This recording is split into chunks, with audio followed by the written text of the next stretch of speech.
Okay, let's start. Tyler, great seeing you. Great. Yeah. Hi, everyone. Leejin, thanks so much for inviting me into this remote conference session. I'm really happy to be here with everybody.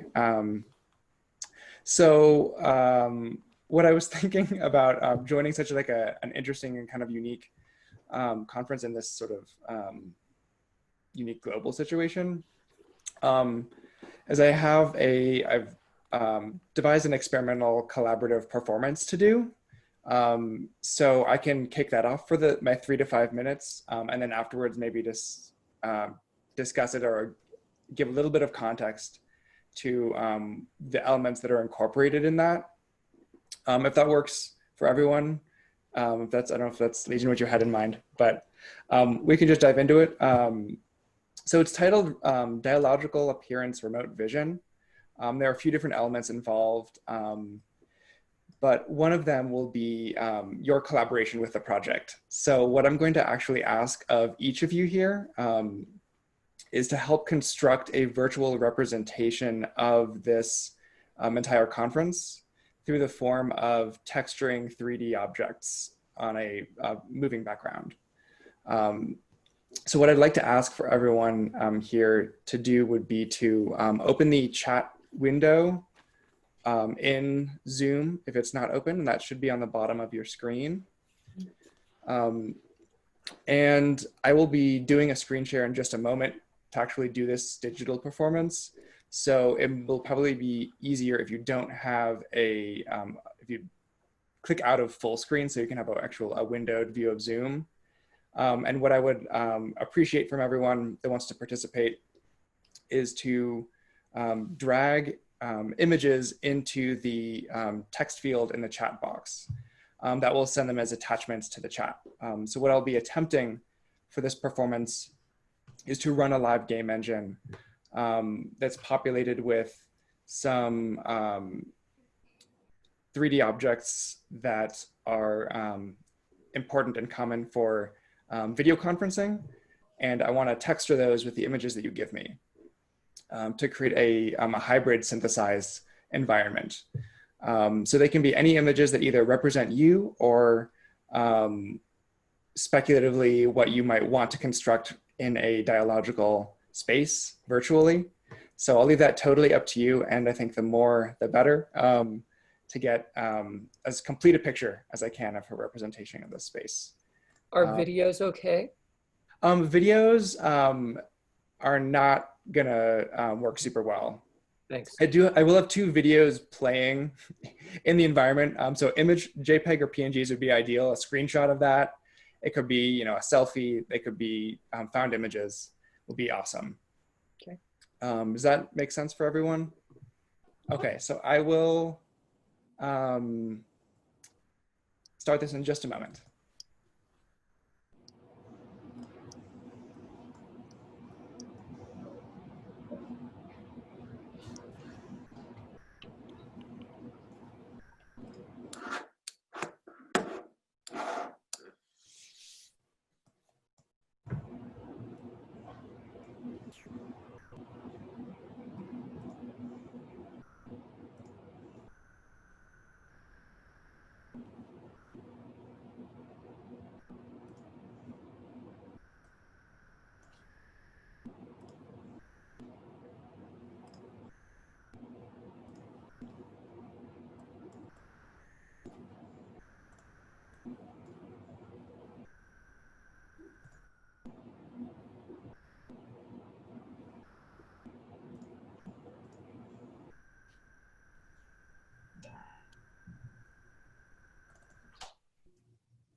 All right, is that everyone's image? It might be a little bit less than recognizable, but I believe I have incorporated everything so far into the chat.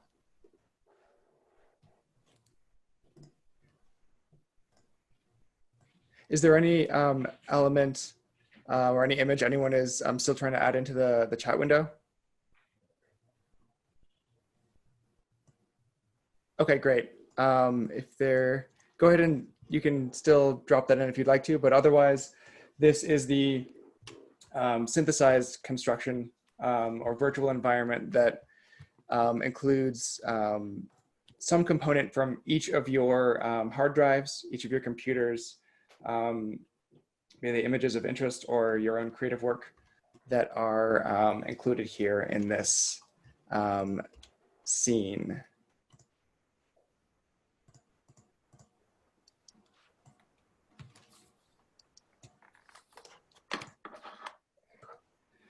So I'll end the screen share now. This has been an ephemeral experiment. So as soon as I stop this screen share, this particular environment that you've all helped me construct is going to disappear. None of the changes to the initial environment have been saved. So this is as ephemeral and as temporary as our own Zoom conversation.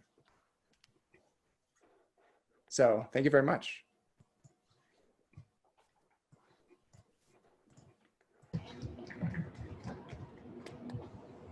All right, I'm back.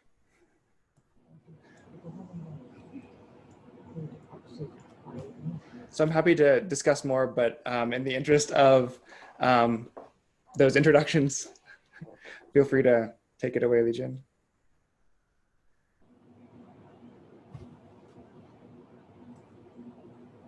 Okay, so Nicholas and Nathan, yeah. So could you introduce your work or yourself?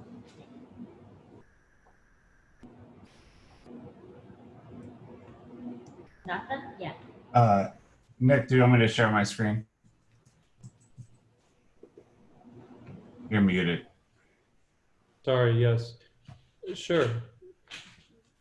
I just couldn't know who was in the first group and if we were grouped off yet.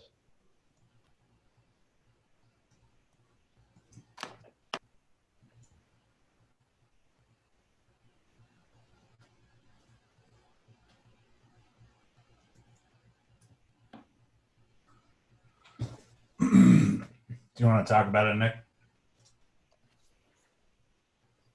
I think it'd be best if you started with it, if you don't mind.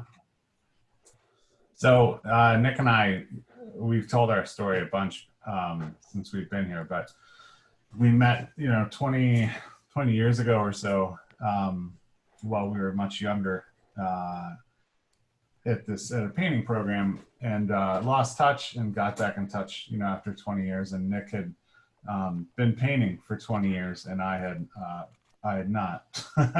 I had left painting and become a designer and a programmer, and so we, suddenly started to collaborate on some projects.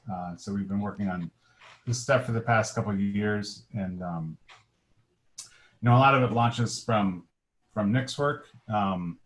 He was looking for a way to deal with the same ideas that he deals with in his painting and sculpture and photography, but online in this sort of virtual or immaterial substrate.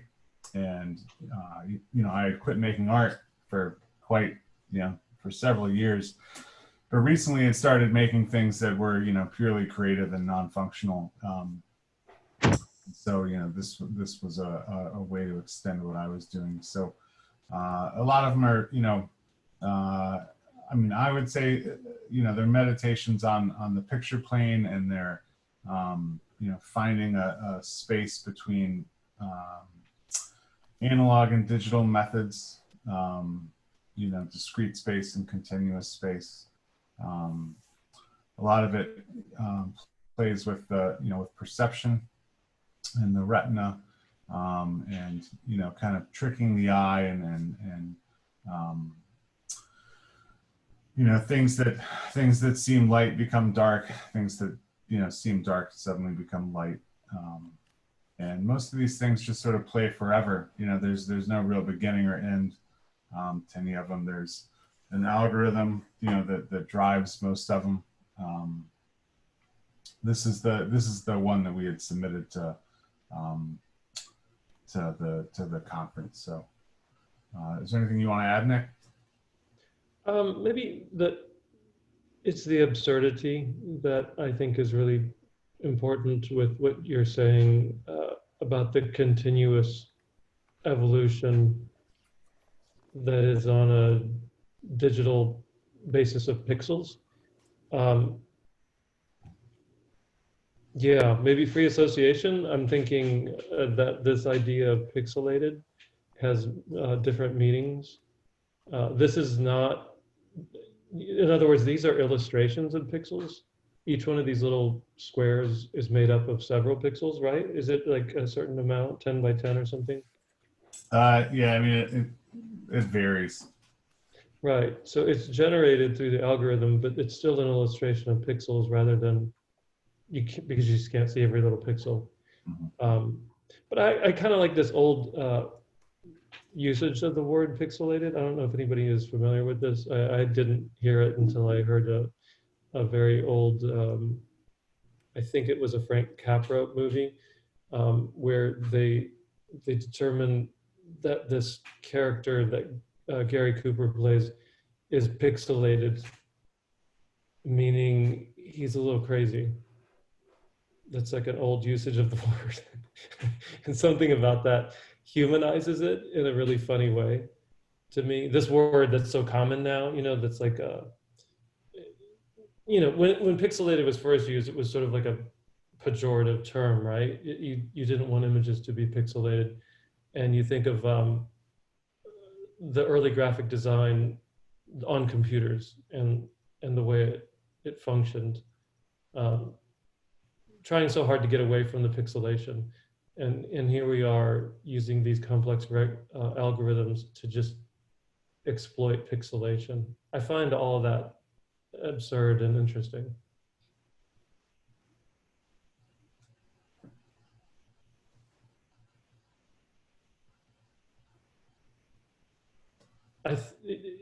I would love it if, yeah. There were a couple of people here that saw the presentation. Any feedback would be kind of great for a dialogue.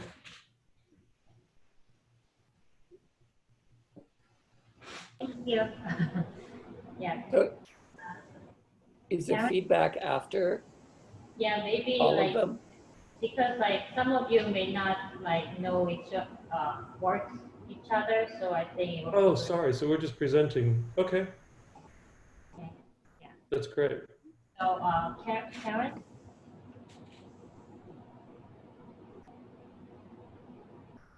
Hi, I'm Karen Krolak, and I am in the Boston, Massachusetts area. And last year I was one of the presenters at this conference, and in fact met Tyler there and used one of Tyler's sculptures from that with my dance company to create a piece this year. So we've already begun kind of some of the process of collaboration in different ways. But the project that I was presenting on last year was the Dictionary of Negative Space, which is this kind of umbrella project that is a conceptual project looking at where the English language lacks words around mourning and grief and lamenting. And the example that I often give is that in English, we have a word for a child who's lost both parents, an orphan, but we don't have a word for a parent who has a child die.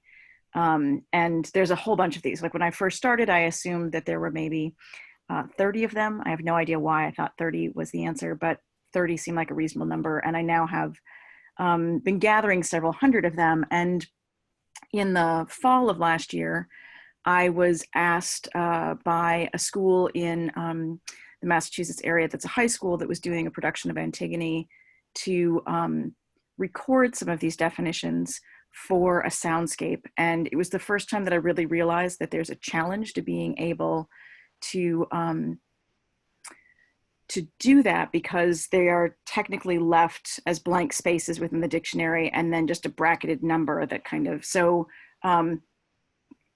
49 is the entry for a parent who outlives a child. And so it was a challenge to try and figure out how you would be able to say them in a way that people would understand, which then led to a different group, the Institute of Conceptual Studies, where I'm a fellow, had asked me, because I was talking about the project and the challenges of trying to record these blank spaces and the pauses and trying to emphasize the space rather than the number that comes after them, to kind of help to get a sense of how difficult it is for people to talk. They had asked me to make a vocabulary guide to the Dictionary of Negative Space. And I can screen share that now, actually. So I created a document for them, and as I was getting that to them was when COVID-19 kind of really hit. I realized that a big part of the experience of people going through a massive pandemic around the world is grief, and in learning to grieve. And so we kind of changed it a little bit, and instead of it just being specific to kind of learning the Dictionary of Negative Space, we tried to make it responsive to where we are right now. And so, as you can see on this page, it says, "Dearest readers, in these days of social distancing, it is redundant to distance yourself from empathy with empty platitudes. Now is the time to embrace the silence of negative space, to understand the suffering of survivors and isolated individuals everywhere. Whether you are virtually attending your 100 or your 4th 6 of the week, it's never too late to become fluent in the awkward pauses and gestures of the language of loss. With this beginner's vocabulary primer for the Dictionary of Negative Space, you can quickly kickstart your lack of language learning, and in less time than it takes to follow a hearse to your burial plot, you will be able to start lamenting the words that the English language lacks for lamenting. Why wait to begin navigating the negative space landscape like a heartbroken 41? With sincere sorrow, Karen." And so the rest of the piece that is going to be published on the Institute for Contemporary Conceptual Studies website is kind of looking at this idea of how we learn to stop speaking, as gets pointed out in a couple of places. It's very difficult to not say something. And so, you know, on this page, it points out, by now you've spent enough time indoors to discover that pausing is not as easy as it looks. One need only tune into press conferences on the pandemic to witness how much people relish productivity and having something to say about everything, no matter how poorly informed they may be on a given subject.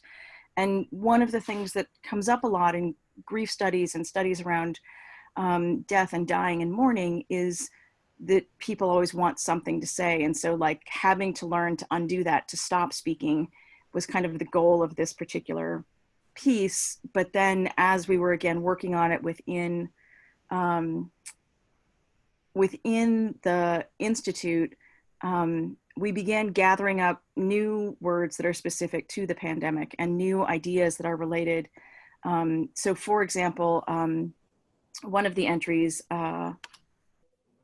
279, is an entry about being unable to attend a funeral or memorial for someone who has died, either because of immigration reasons, work or educational reasons, being incarcerated, or being in a lockdown situation as a result of a pandemic that came up because it was something that was starting to be a phenomenon that people were experiencing, and that I actually experienced myself a few weeks ago when my uncle died and I wasn't allowed to travel because of travel restrictions in our country, to be at the funeral. And so looking at kind of how these ideas are developing in front of us in kind of rapid motion. And so part of what I was curious about with this conference, as I've been gathering new entries and putting them together for the dictionary, is which ones are happening in people's lives at the moment that are concepts or problems that they've been noticing that have been happening relating to grief and loss, whether it's just because of the pandemic or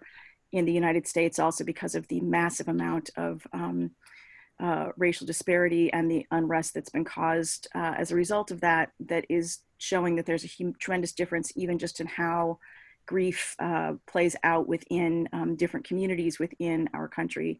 And so if there are ideas that people have of like, oh, you know what, I've been wanting there to be a word for, I figured this would be a good place to kind of start some of that conversation before I start publishing these through the Institute's website, and kind of looking at a way that this can be a crowdsourced, generatively created process of developing an online kind of portfolio of some of these things on the Institute's website, as well as on the dictionaryofnegativespace.com. So I will stop screen sharing now and pass it over to somebody else. But that's kind of what I've been working on. Yeah. Thank you. And Yeohyun, like, could you introduce your work briefly? Yeah. Yeohyun, yeah. Oh yeah, so nice to see you. I'm Yeohyun, and I'm in America. That it's around 2 a.m. That's yeah. I mean, anyway, so nice to see you here. So I was thinking what I have to share to introduce myself. That I'd like to just share my website that I'm gonna just go to. Yeah, so let me just share the screen. Okay. Yeah. Good. Can you see my screen? Good. Yeah, so just let me introduce myself briefly. I was born and educated in South Korea. I came to America when I was around 30 or 31. That I had to restart all my professional career in America. So I came to America as an international student at Melody Institute College of the Art. So at the time, I had to just initiate my own, because I'm a graphic design professor in America, that I have some identical design project. One is a type plus code that I studied computer science in undergraduate, my post MFA at Iwamus University in multimedia design and graphic art. And my type plus code series that I'm gonna just click to go. Yeah, so I studied calligraphy. I'm not talking of the Western style calligraphy, I'm talking of the Oriental style, like a Korean style calligraphy when I grew up in South Korea. So if you see my typography, I try to reinterpret Korean style calligraphy, like a white background and black foreground object as a texture that is a character of the Korean calligraphy here. So you can see the very textual, hand-drawn style of typography that I use the computer code using computation, computer algorithm to create Western style typography inspired by Korean calligraphy. That's the version 1. And version 2 is, yeah, so this is A, that my version 1 that I tried to just create experimental letter form, and version 2 is more expressive. Try to put some meaning and visual expression into typography. I had a very special experience that I had a heart attack when I was at 36. So I had unexpected medical leave. So at the time I created a typography in bed, just using the code to put on my laptop on the bed, the making code. This is my typography I created in my bed after my heart procedure to open my blocked ordinary artery. That is just the beginning, and let me just go to that.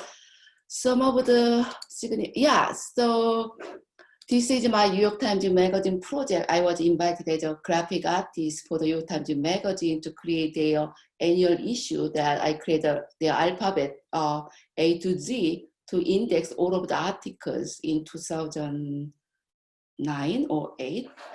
Now I'm gonna just go to, yeah, so I have to just go to the next one. The version 3 is I use design fabrication, laser cutting, and 3D printing. So this was letter Y because my name begin with the first letter Y. So this is kind of my typographic self-portrait Y, and I reinterpret this one by using laser cutter on MDF, medium density fiberboard. That's the version 3. Then I'm gonna just go to version 4. I think my time is almost, yeah, so this one I hope to share. That is, I was inspired by Korean contemporary Christian music. In Korean, 꽃들도, that means flowers too. Yeah, so this is, I create a beautiful illustration in computation, and I embedded illustration into F. And this is typography flowers. And let me just introduce what, oh yes, so let me just go to the Bible plus code. That during my cardiac period that I have to rely on read the Bible, what's the meaning of life, why I have to survive, and why I should be successful academically. So anyway, those kind of typography reflects. So for instance, this is my typography, Grace. And I think my time is up. So yeah, so if you go to, personally, one of my favorite project is Antiphon plus code, this project. If you click this one, actual motion graphic, I only share still images that O Adonai in Latin, it's O Lord. That this is a computation visualization to express image of God. My interpretation is emerging positive energies in the universe. That's my visual interpretation about God. Yeah, so if you want to learn about my project more, you can just go to my website, just yeohyun.com. That's, yeah, so I have social homelessness on US campus project that I already had a presentation yesterday. Yes, that's I have. Do you have any question? I think that's all for this group. So let's open up any like discussion. Yeah, great. Thank you. Thank you. I'm gonna stop sharing.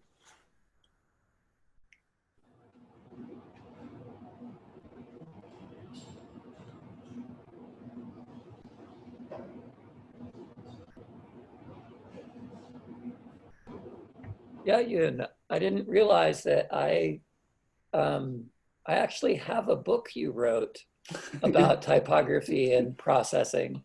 I'm really obsessed with learning processing. So like my library of processing books is very large, and I really enjoyed your book. Oh, thank you. Yeah. Yeah, I mean, yeah. Thank you, because it's outdated. I have to update it, but anyway, thank you. Yes. Oh, are you going to update it? I really hope, because my current institution expect me to focus on more traditional graphic design research. But I'm really interested in updating my tutorial book. Thank you. If you do update it, please let me know. Yeah, you can just email me, because I met a professor at TypeCon, and she asked me about the updated sample code that I provide. Updated sample code that I'm happy to email you the updated sample code. Thank you. Yeah.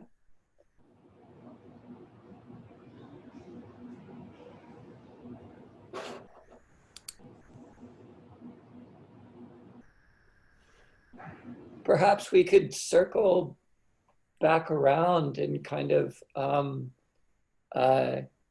go through each of the projects, because I would like to talk about each of them with you. So Sure. Tyler, did you want to say anything more about what prompted your project? Or Yeah, I would love to. And there's a lot that I didn't say about it because I was a little self-conscious about screen sharing first and taking everyone's space and attention. And as Karen mentioned, I was at a previous conference, but my broader art practice is really concerned with social space and interpersonal interaction as it interfaces with technology. So this pandemic has kind of, in a way, refocused all of my work to be more directly about how technology can both facilitate but also sort of transmutates our interactions, and how it's I went sort of from like advocating personal contact and direct social interactions to needing to use work as more of a proxy for that. So the performance that I did today was kind of in response to sort of an invitation to remotely participate on Zoom. I, as an educator, have spent a lot of time on Zoom recently, getting used to it. So really thinking about this as a social space, or as like a somewhat social space. I titled the work "Dialogical Appearance," sort of questioning how dialogical or how much dialogue can actually be facilitated through these platforms. And I wanted to also do justice to this broader context. So the video that was playing in the background of the environment was a machine learning latent spacewalk which was essentially an AI neural network that I trained on images of all the conference presenters and their work. So I had sort of data mined that the conference participants, and then built that into a generative adversarial network. So that video that was playing was the process of a neural network sort of determining or learning what was important in those images, to create sort of like an absurdist synthesized sense of portraiture or sort of identity. And the environment was run in the Unity game engine. I've been interested for a long time in gameplay and play as a method for learning and for relearning the sort of all the different ways that we learn language and social behavior and everything in the world. And so I use things like game engines, both sort of literally and metaphorically, to play with the idea of playing or reconstituting things that we know. So the familiar images that you all submitted then become necessarily distorted and added into this sort of absurdist synthesis of what we're all doing here. Did other people recognize their images? No, I was going to ask about that. I didn't recognize anything. Was that on purpose? So I'm also really interested in the ideas of failure and the failure of technology. So I didn't know. So I basically created a scene where I had animations, live physics interactions, and basically a bunch of moving targets that I was pulling images into Unity and then trying to drag and drop those onto meshes or 3D objects that then were defined by the geometry of those objects. So a webcam or a keyboard or a face or a set of headphones would really distort those. And I didn't have perfect control over just texture mapping anything. It was kind of like a loss of control and letting the system be the system. So that's a great question, because I was not sure what the images would be or how recognizable they would be. I'm kind of intrigued by the in asking us to submit images, I think that, you know, as one of the users who is contributing, you know, all of a sudden there's a sense of investment in terms of I'm looking for the image that I've put in. And I think that that might be a very different experience for anyone who didn't contribute images. And yeah, and there's that's super interesting. And I think about again, that investment is like a gameplay tactic as well. Like the task of finding or recognizing something in an image there are games built around that. But the idea of, I mean, I've been constructing various absurd performances for a long time, and getting people to interact with that and have some sort of investment in it can be challenging, and it's always sort of different. I mean, if there's anyone I'd be curious what anyone else thought about their level of investment with that, or if they did submit an image or didn't recognize that. I know we're also being streamed on Facebook Live, and this will be uploaded. So they're nested audiences as well. So there's a bunch of tiers of viewership and participation that I think are worth acknowledging too.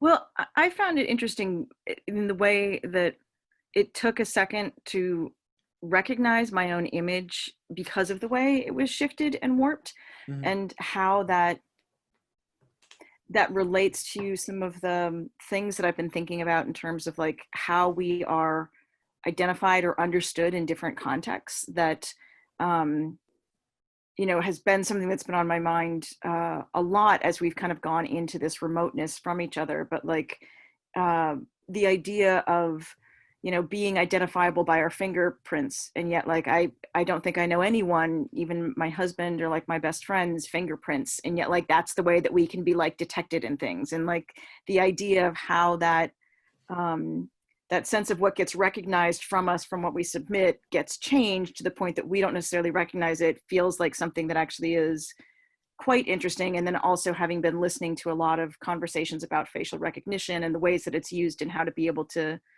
disturb that and destroy that has been interesting. And so thinking about that as well within what you were playing with was really fascinating to me. Yeah, I think the whole realm of like personally identifiable information and data analytics and aggregating things. I mean, you know, non-digitally like fingerprints or you know, in the digital realm, it's all sort of exponential. But I think, yeah, the notion of like what is knowable, I think, and that really connects to what you've done, is kind of trying to like locate or point at, but give space around, not sort of pretend that you can perfectly represent things. I think that's something that I'm interested in as well. And I think that there's 1,000 different ways to approach that.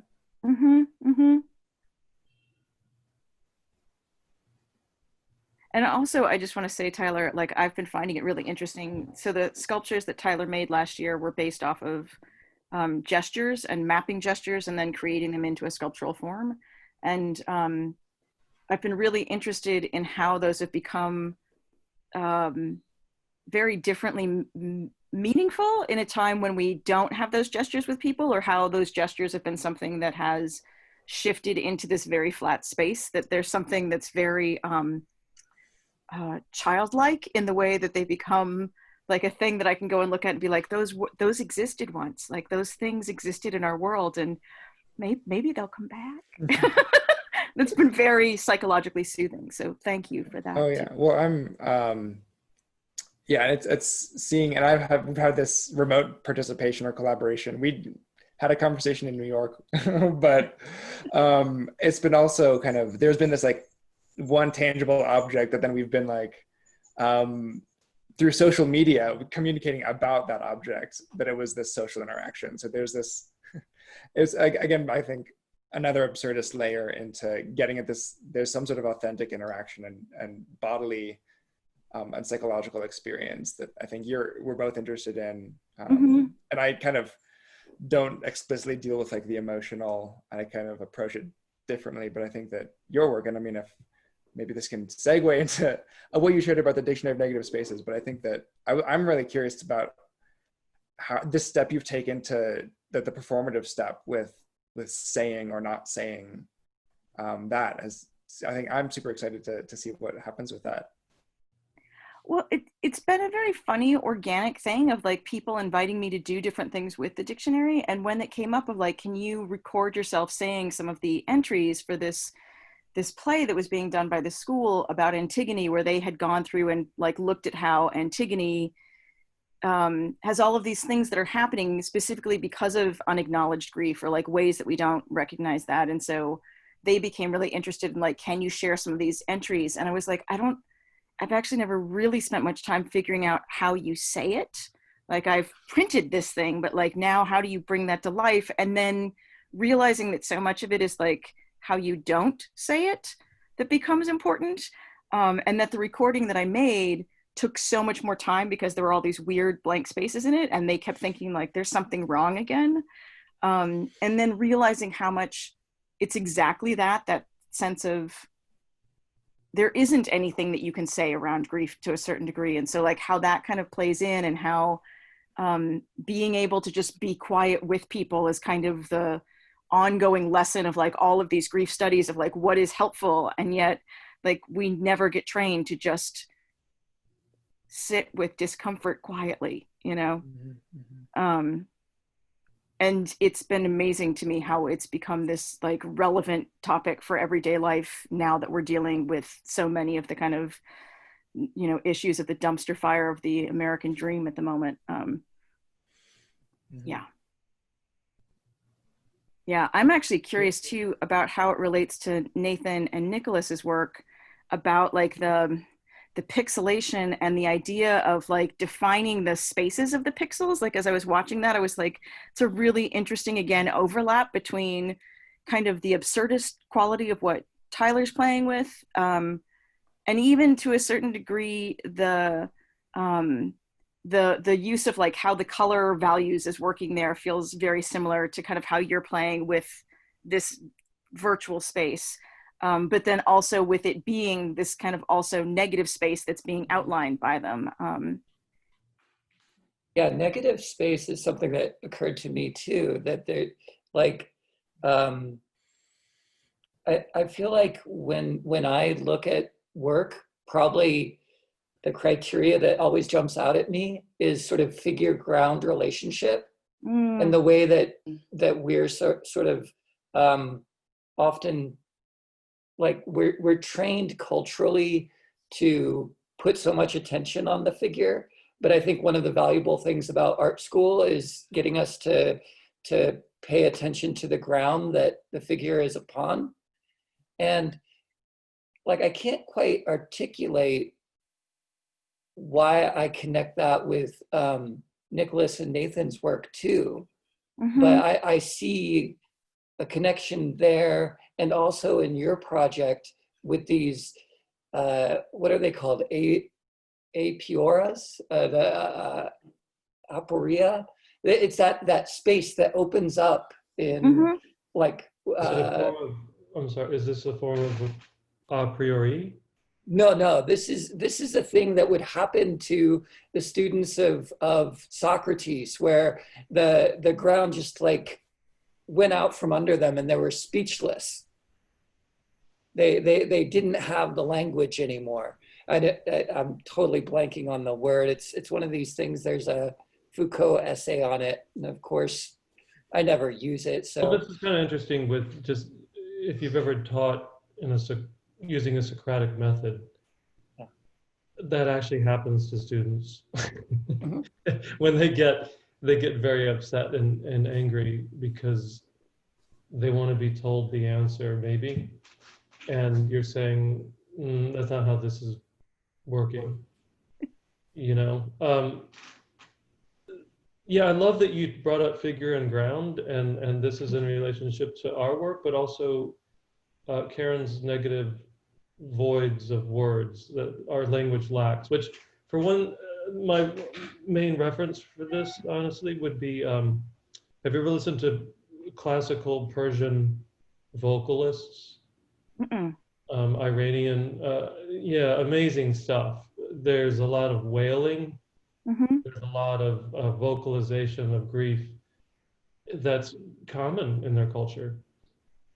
You know, and it's pretty amazing to listen to. I think if you could get there are like records that are just more, some, I don't want to say generic because it's like a, you know, a Western or European company that does Persian classical music or something, Okay. Persian classical voice. But the wailing is just amazing, you know, because it's using language. It's almost like, I don't know, when I listen to it, it's sort of like listening to Janis Joplin or something, you know, blues, or where language gets drawn out and you lose the figure. Even with a lot of jazz, right? A lot of jazz singing. The whole point is to lose the figure through expression. And the work that I do, and then the work that Nathan and I work on, is very much about confusing figure and ground, where the ground, they switch places. This is something that is a phenomenon I've always been interested in. And the roots of that for me are American abstraction. It's Barnett Newman, it's Jackson Pollock, people that you talk about when we met at Yale in the 90s. Now that I ended up looking up the word that I was baffled by, aporia, and here's a definition, and perhaps it might like help build into the conversation. So one of the best short definitions I see here is aporia definition, the expression of a simulated or real doubt as about where to begin or what to do. Simulation, I see. But it could be either it's this doubt and it's that space where you're kind of stuck.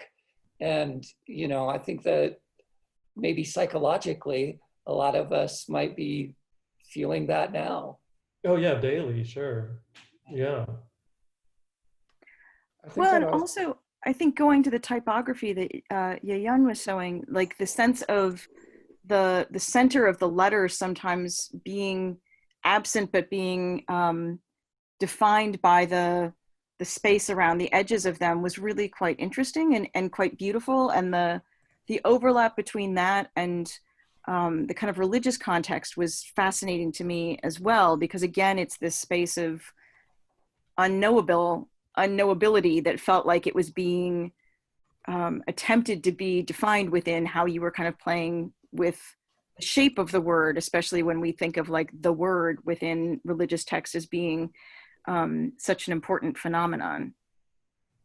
Yeah, I think it's a really good point that intentionally whenever I create typography under certain specific theme, that because using contrast, also background and foreground,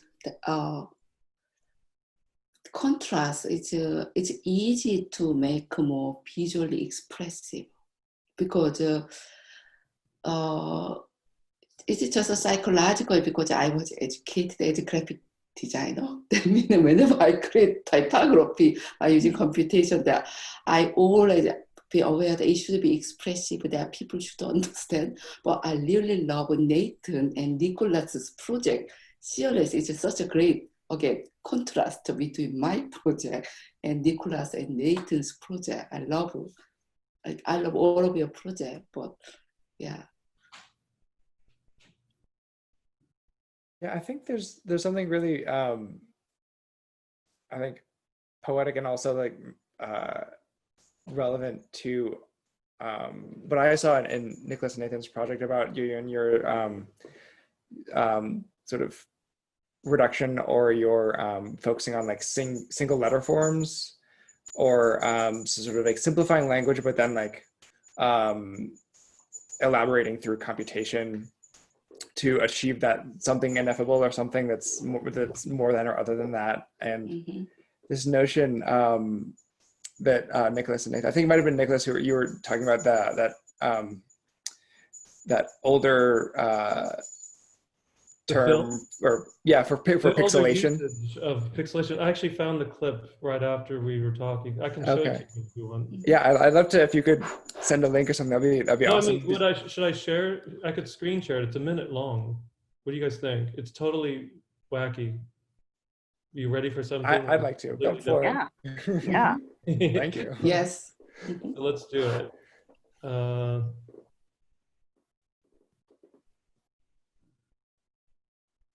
And we go, this is always the problem, things get in the way. there. Okay. Maybe I'm going to have to get my students to use the term pixie instead of pixel. Yeah. I just love Yes. I love this because it just brought out the. Oh wait! Sorry, I didn't mean to do that. You haven't yet It won't touched upon the most stop. important Oh, no. point. What a fantastic idea of yours. There, sorry. I just love this because I'd never heard this version, but I grew up in a family. Don't want to tell too much. Second generation immigrants, and my siblings convinced me, the youngest, that to believe in trolls and pixies in the woods, and you know, they were pretty convincing. They devised ways of me getting packages well into, you know, 8 and 9 years old that I had no idea where they came from, and I was convinced they had to come from trolls. So this whole idea of the imagination through this character, and that he's pixelated, I don't know, it humanized this thing that's so digitally determined, right? I just never thought of the term outside of computers. Mm-hmm. When I heard this, it's Mr. Deeds Goes to Town. When I heard this in this movie, I just thought it was the funniest thing. Yes. That's fantastic. It humanizes, but it also becomes like fantastical or metaphysical, which is again this other, like there's so much that is in a pixel then. Yeah, and I sort of think, you know, early on computer stuff, everybody talked about it so much about the imagination, but the last 20 years, it's pretty much like the oppressor. It's you know, it's the Frankenstein syndrome of how horrible computers are. So this, working with Nathan has been very much a bit more optimistic about the device, you know, yeah. Mm. And seeing what it can do that does spark the imagination still. It isn't all about filling out forms and paying your bills online. Yeah, right. Yeah. Yeah, and that's actually something I've been thinking about a little bit as we are suddenly having almost all of our interfaces through the computer, of how that's again shifted my sense of it, that, you know, early on it was something that was all about work, and then as I began building things that were art pieces online, that it felt like it was a space for creativity, and now that it's become this like social portal, that shift again of it's the same, you know, plain little box, and yet what I expect from it and how I'm relating to it, and my awareness that even as it's become a social tool, that I tend to like hold it differently and like interact with it in a physicalized way that is more about the way that I physicalize when I'm around people that I care about, that is very different than other things, and how that framework of how we see it can be altered by how we're using it. Yeah, I tend to like, it's a bit more humanized in a sense. I think so too, yeah. Oddly enough.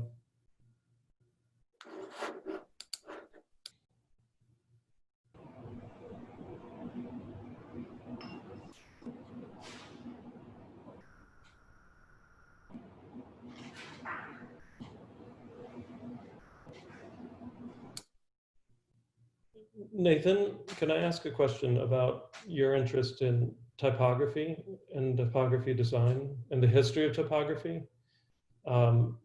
and how you kind of bring these ideas into play when we're working on these projects? What's the question? I'm thinking like through like the architectural aspects of typography, or the figure, the anatomy of a letter. Oh, well, one of the things that I think is interesting about typography is it's the first, I mean, it's not, but you know, I like to think about it as being an early form of digitization. You know, like you go from this, you know, continuous written form, and then you turn it into a mechanical, you know, reproductive, you know, system. and it's, you know, it's very much about technology, and you know, it's not a computer, but for the, you know, for the, depending on, you know, what century you're looking at, the 12th century or the 15th century or whatever, you know, it might as well be a computer. So, and then typography is all about figure ground, because it's a relief, you know, so you've got form and counterform, you know, and, you know, because we went to school in the era that we did and where we did, like everything's about form or counterform. But the more, you know, the more I play with form and counterform, the more I think it's a really limiting system, you know, like this assumption that there's form and there's counterform and there's nothing else, you know, like, why isn't there a third kind of form? You know, why is it this always this sort of binary, you know, black and white thing? It seems so incredibly limiting. So a lot of the, you know, a lot of the works that we've been working on, you know, I feel like, you know, Good for Nothing #1, you know, the one that we were showing, you know, in every stage of that, there's a point where the figure and the ground flip, you know, and it's a moment in time that you, it's ephemeral and you barely see it happen, you know, but it's there, you know, and so there's like this little gap. And so, you know, I think typography's like that. I also, you know, the language thing I think is fascinating. Like the words that, you know, that we don't have. When I was in grad school, I did a lot. I was a painting student, but I took a lot of courses in the linguistics program when I was in school. And so that's really where the fascination with typography came from after grad school, was that, you know, it's like language visible. So. Yeah, and I should explain, we didn't talk about this yet, but the name Good for Nothing comes from this story by Herman Melville of Bartleby, who's actually a scrivener who works in Wall Street. This is, you know, 1800s, but he works in Wall Street as a scrivener, this kind of like pointless job. You know, it's very Kafka, 50 years before Kafka. This character Bartleby. Has anybody read this story? Or there is a movie? Yeah, there's a British version of the movie from 1970 that is really good. It's actually very well done. I can't believe it's not more well known as it should be.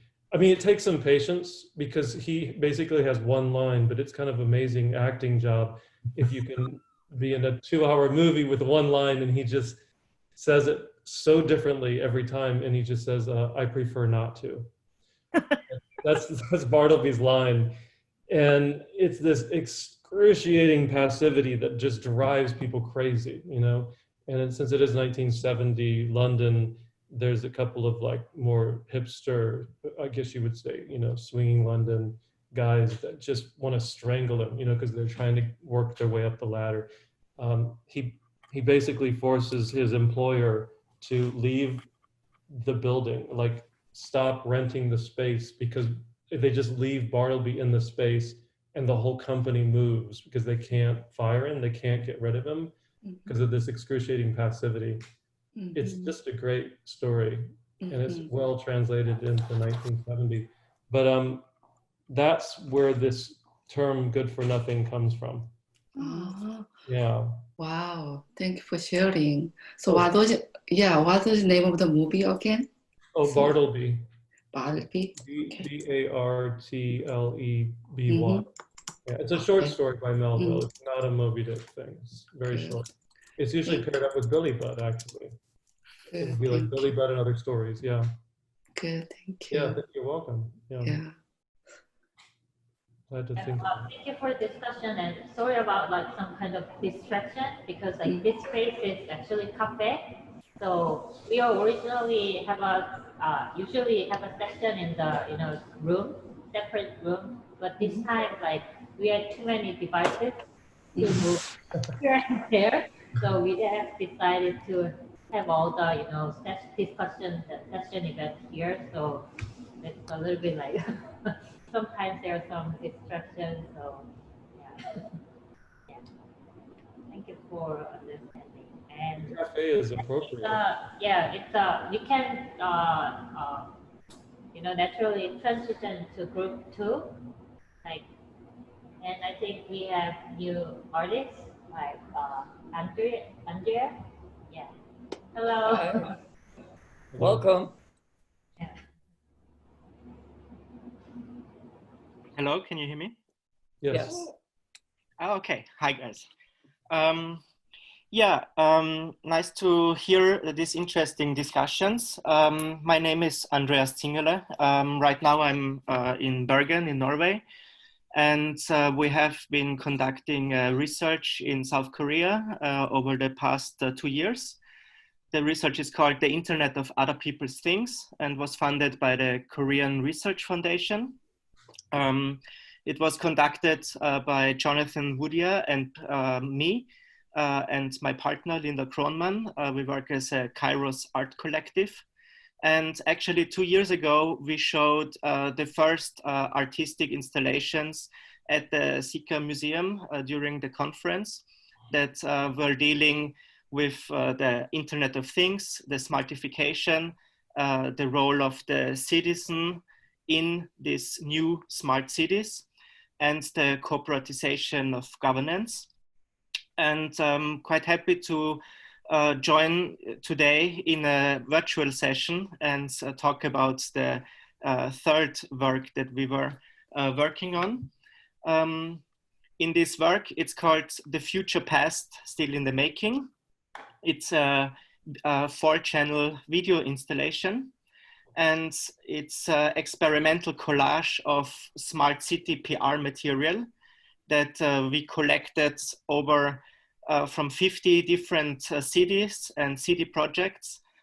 We collected PR material, 3D renderings from these new town projects and scratch city initiatives in Europe, Africa, Middle East, and East Asia. And as we were looking through the material, of course, recurring themes started to emerge. So you see 3D renderings of yet unbuilt cities. You see the connectivity, the Internet of Things, like this ubiquitous computing. Transportation is a big factor. It's always also the greenness and cleanness of different city areas, the recycling, but also the surveillance, the different control rooms. Of course, a lot of logo animations of different initiatives and corporations. So we categorized these snippets and arranged them and created like a narrative arc. So I can share my screen and show you a brief video and continue to talk also. Share computer sound, let's see.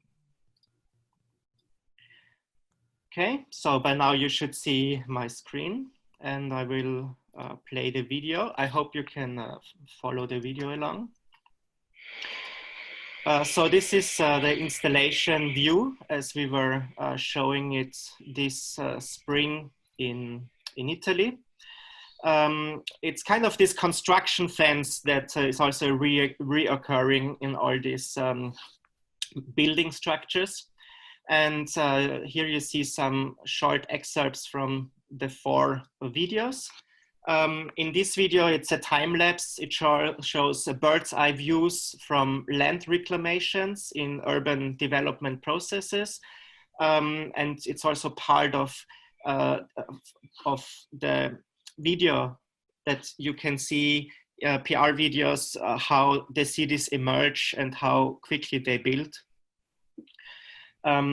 Here you see some short footages from Songdo in South Korea. We visited several of these smart city initiatives also and filmed how is it on location, how are people living in these cities, how are they reappropriating the city space to their needs. Then this is the main video where you can see the PR material and the 3D renderings that we collaged together. And it's a 10-minute video, so this is just a very short overview, kind of. And then the fourth video, we also gave some of the research questions that we had according to who are these new citizens that live in the city. We were handing this question over to machine vision and machine learning, and we're analyzing the people that were displayed in these PR videos and see what is computer vision reporting. How happy do these people look according to the happiness indexes that some cities develop, but also how are they defined in a way, what age do they have, and so on. So it was also interesting for us to see how are these different facial recognition software, how do they work, how easy can they be applied to a data set of future citizens in a way. So yeah, this is a brief wrap up of the installation. Of course, with the ongoing pandemic, we also were facing different issues of how to present the work. And for the latest installation during the Art Meets Radical Openness Festival in Austria, we created a VR environment to present the work in. So I'm quickly just loading it so that you have a first view, but then I can also share the link to it and you can experience it yourself. So Mozilla Hubs is a free and open source platform for virtual reality.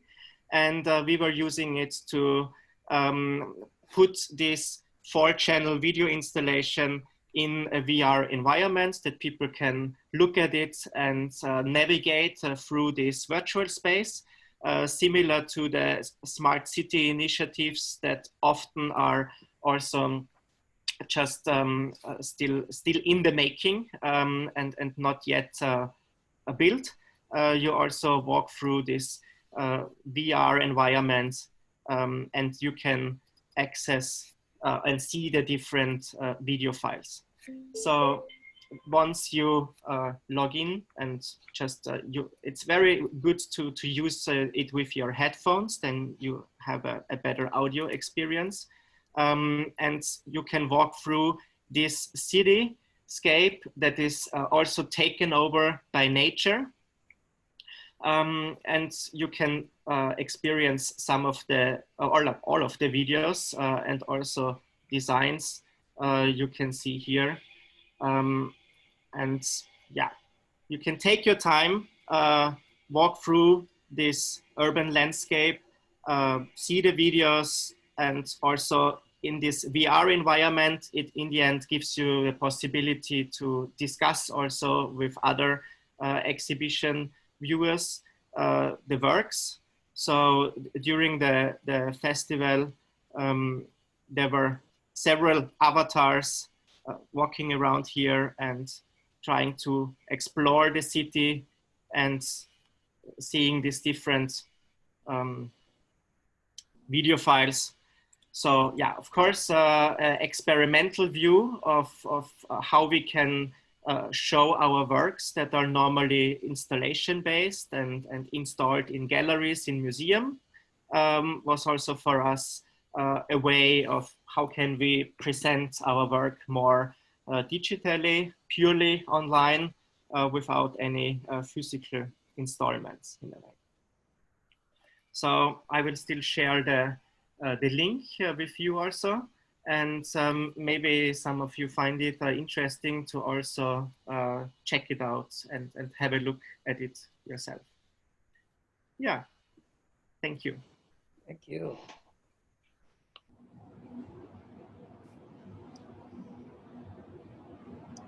And maybe for group 2, do you prefer to introduce each work, you know, the artist's work first? Like, do you think like?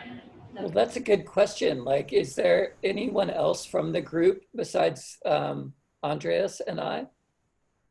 Yeah, I think it's Justin, you and Taekyeom. Yeah. Okay. I'm flexible. Maybe, yeah, you can introduce yourself first and then, continue discussion. Yeah. Okay. So you'd like me to introduce myself and my work? Okay, so let me go to screen share. Let's see here. And to make sure that I've got sound, I need to, it's under more, isn't it? Let's see, share computer sound. Okay. So I guess I'd like to start with something that I observed yesterday. And since this is being streamed on Facebook, I think it's kind of appropriate that I go back to Facebook because I do a lot of my thinking online, both in Facebook and in other places. And so the statement here, whether teaching or moderating a panel or just chatting with someone online, I am becoming more aware of the patience that many of us are extending to each other. For a long time, I think we will hear each other saying, I'm not sure how this works, or can you hear me? This kind of checking in and asking for confirmation sometimes feels very intimate. That may likely be the best part, not the worst part of our highly mediated situation during quarantine. Who knows? It might even lead to better, more active listening. Just my humble opinion. My work is just very notational. I just like to do sketches. And so the other thing that I use Facebook for, besides just random thoughts, I feed what I do in my studio from Instagram into Facebook. So basically every day on Facebook, I make a sketch using the programming language processing. And for the last few months, I've also been making a sound piece. I'm really interested in making noise music. And to what has happened as I've been making an art piece or two or a sketch or two every day for the last, I don't know, 2 or 3 years, almost all of my gallery work seems to come out of that archive of work. And sometimes what is just a minute on Instagram ends up being somewhat longer. And I'm going to show some pieces that are longer than would be on Instagram, but they're still pretty short. I tend to do very maximalist pieces. And here's the first one.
So let's see here.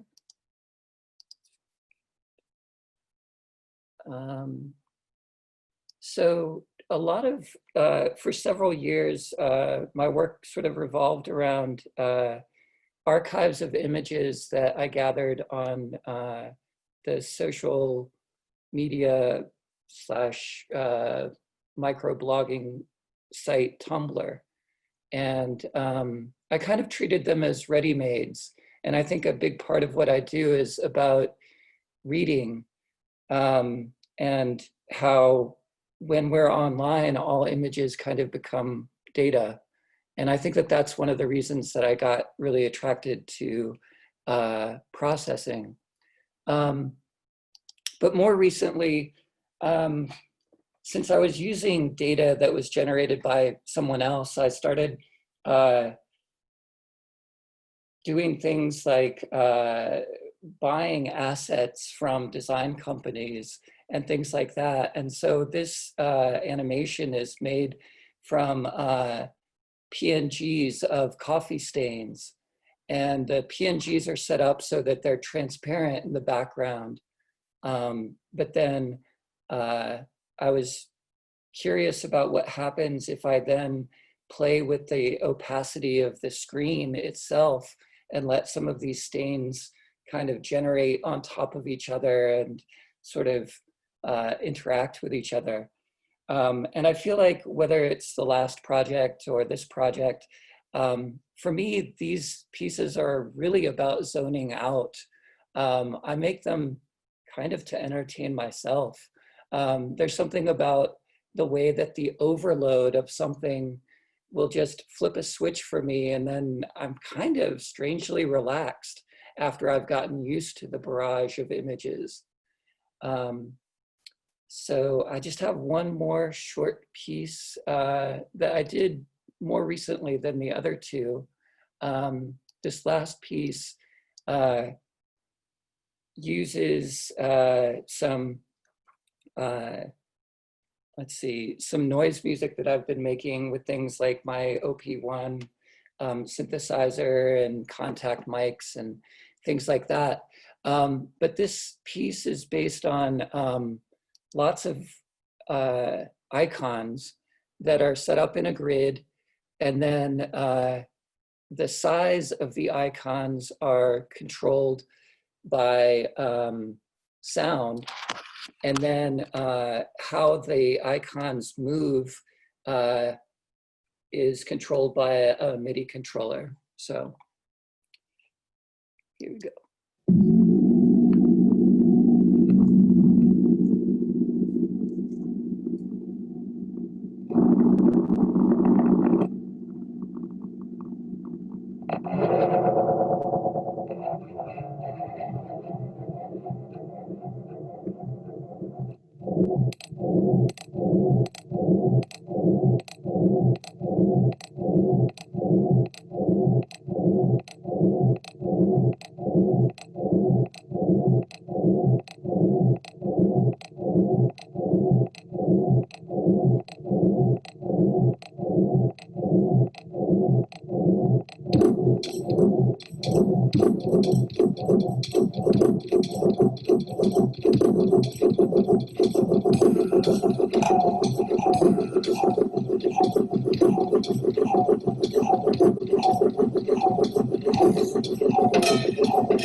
So I guess in closing,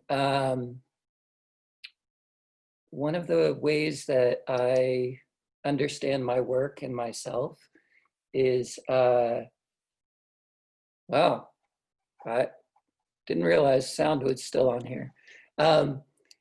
I communicate a lot with artists, video artists in upstate New York surrounding a residency called Signal Culture. And it was fascinating when I met them that, you know, for every success, quote unquote, success story, like Bill Viola or Gary Hill, you know, there are hundreds of other people working with the same kinds of ideas, the same techniques, and in the same community. And a lot of those people, you know, they're the same age, and what do? They like, they run a residency in their attic, and maybe they make little projects for themselves in their basement or attic. And that's what I want to grow up to be. So that's why I do this work. Thanks. Yeah. And then secondly, like to introduce yourself, and then we will, after that we will just open the discussion and conversation. Justin, do you, thanks for sharing your work. Do you mind sharing the link to your Vimeo? For Vimeo? Sure. Yeah. I'll do that. So I'm going to share my screen. So actually, yep, a few hours ago, actually I used Keynote slide presentation, but for 5 minutes, I'm going to just use my Instagram page.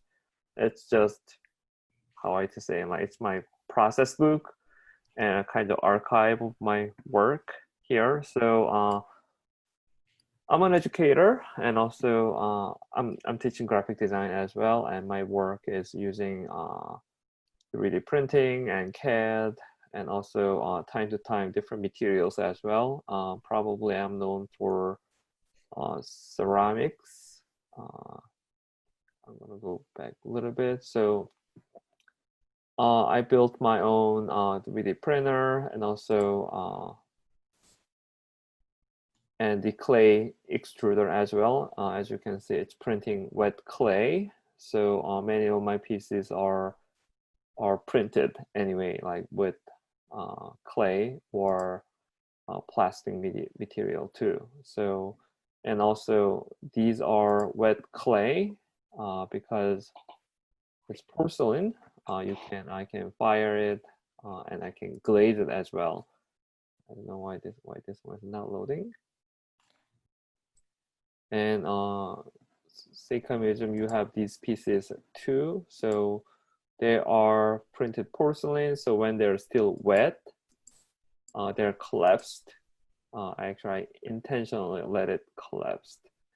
And other than that, also I work with letter form type too. So where is that?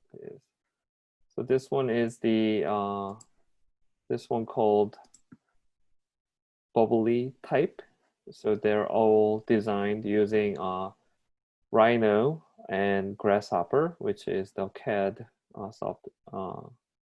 CAD, and Grasshopper is a parametric or computational design tool. And CICA Museum, you have these Bubbly Type. I don't know why Instagram is image is not really showing up well. So this one is already three-dimensional letter form and using the projection mapping, and it added another layer on three-dimensional letter form.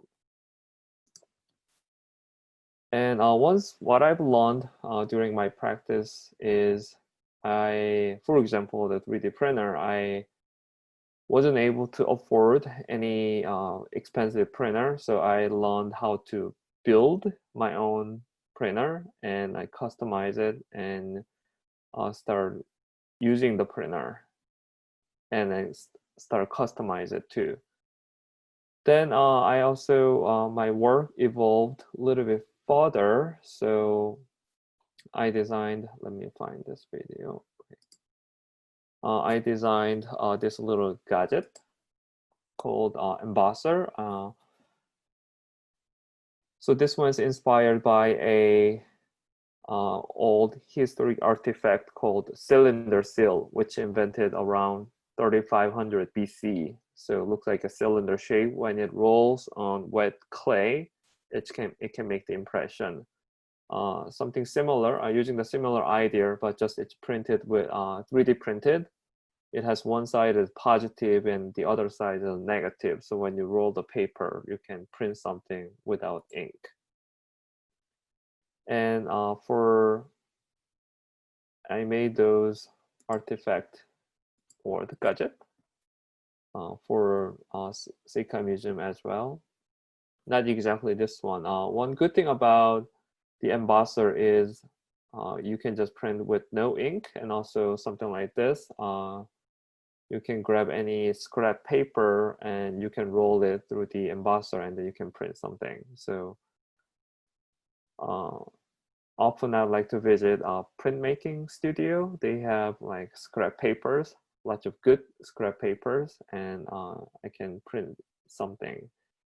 This one is written in Korean, says 감사, which means thanks.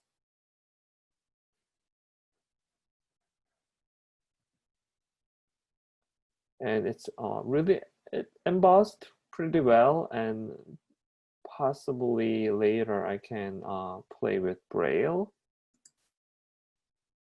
The last thing I like to share is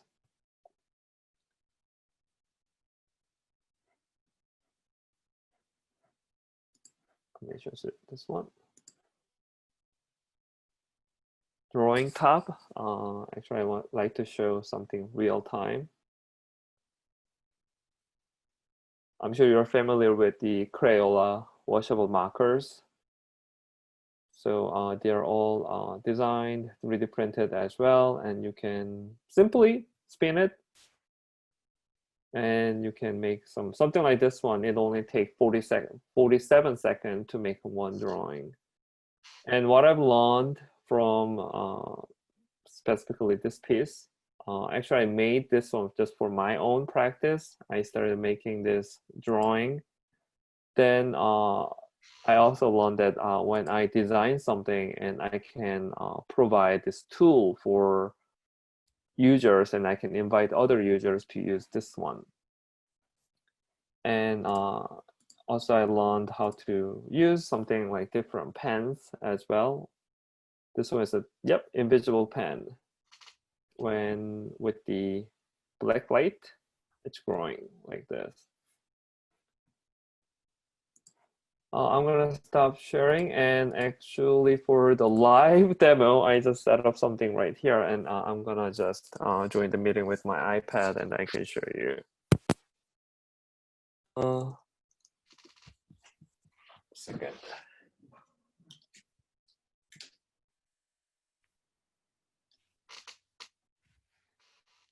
Yeah, thank you. Yeah, can you hear? Yeah.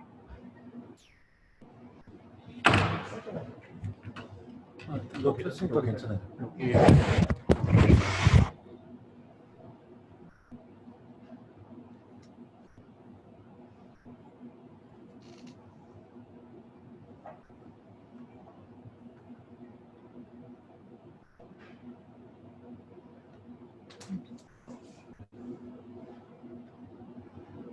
Yeah, it's great to actually see your updated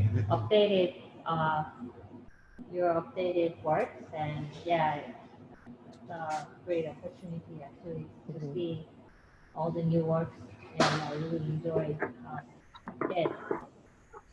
And sorry, Andrea is here. Andrea. He's still showing demo. Here. You can simply spin it.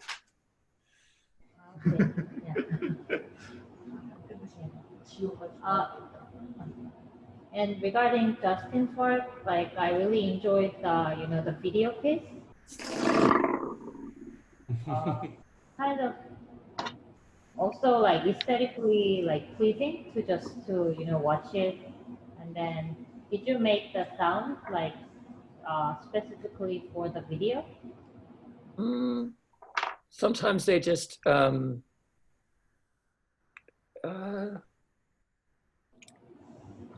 in the last one, it was kind of tied in terms of being sound reactive, but sometimes it's just random.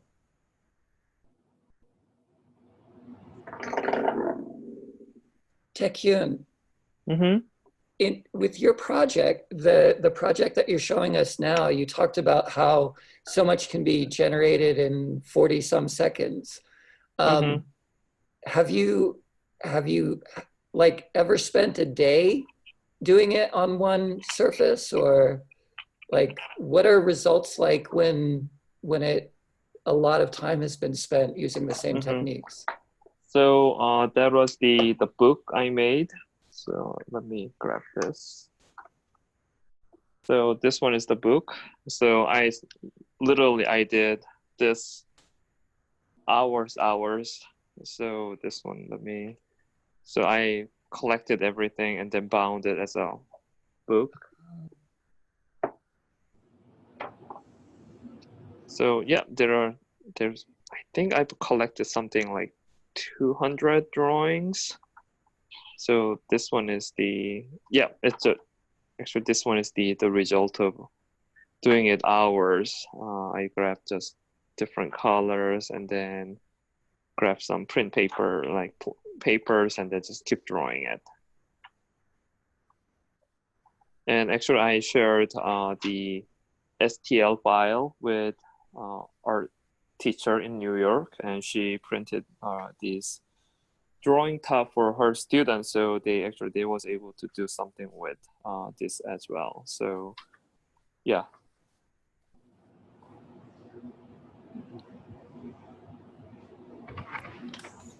There's something. It's hard to work on the one surface for a day, but I think something like this one, I just compile them and then make a book.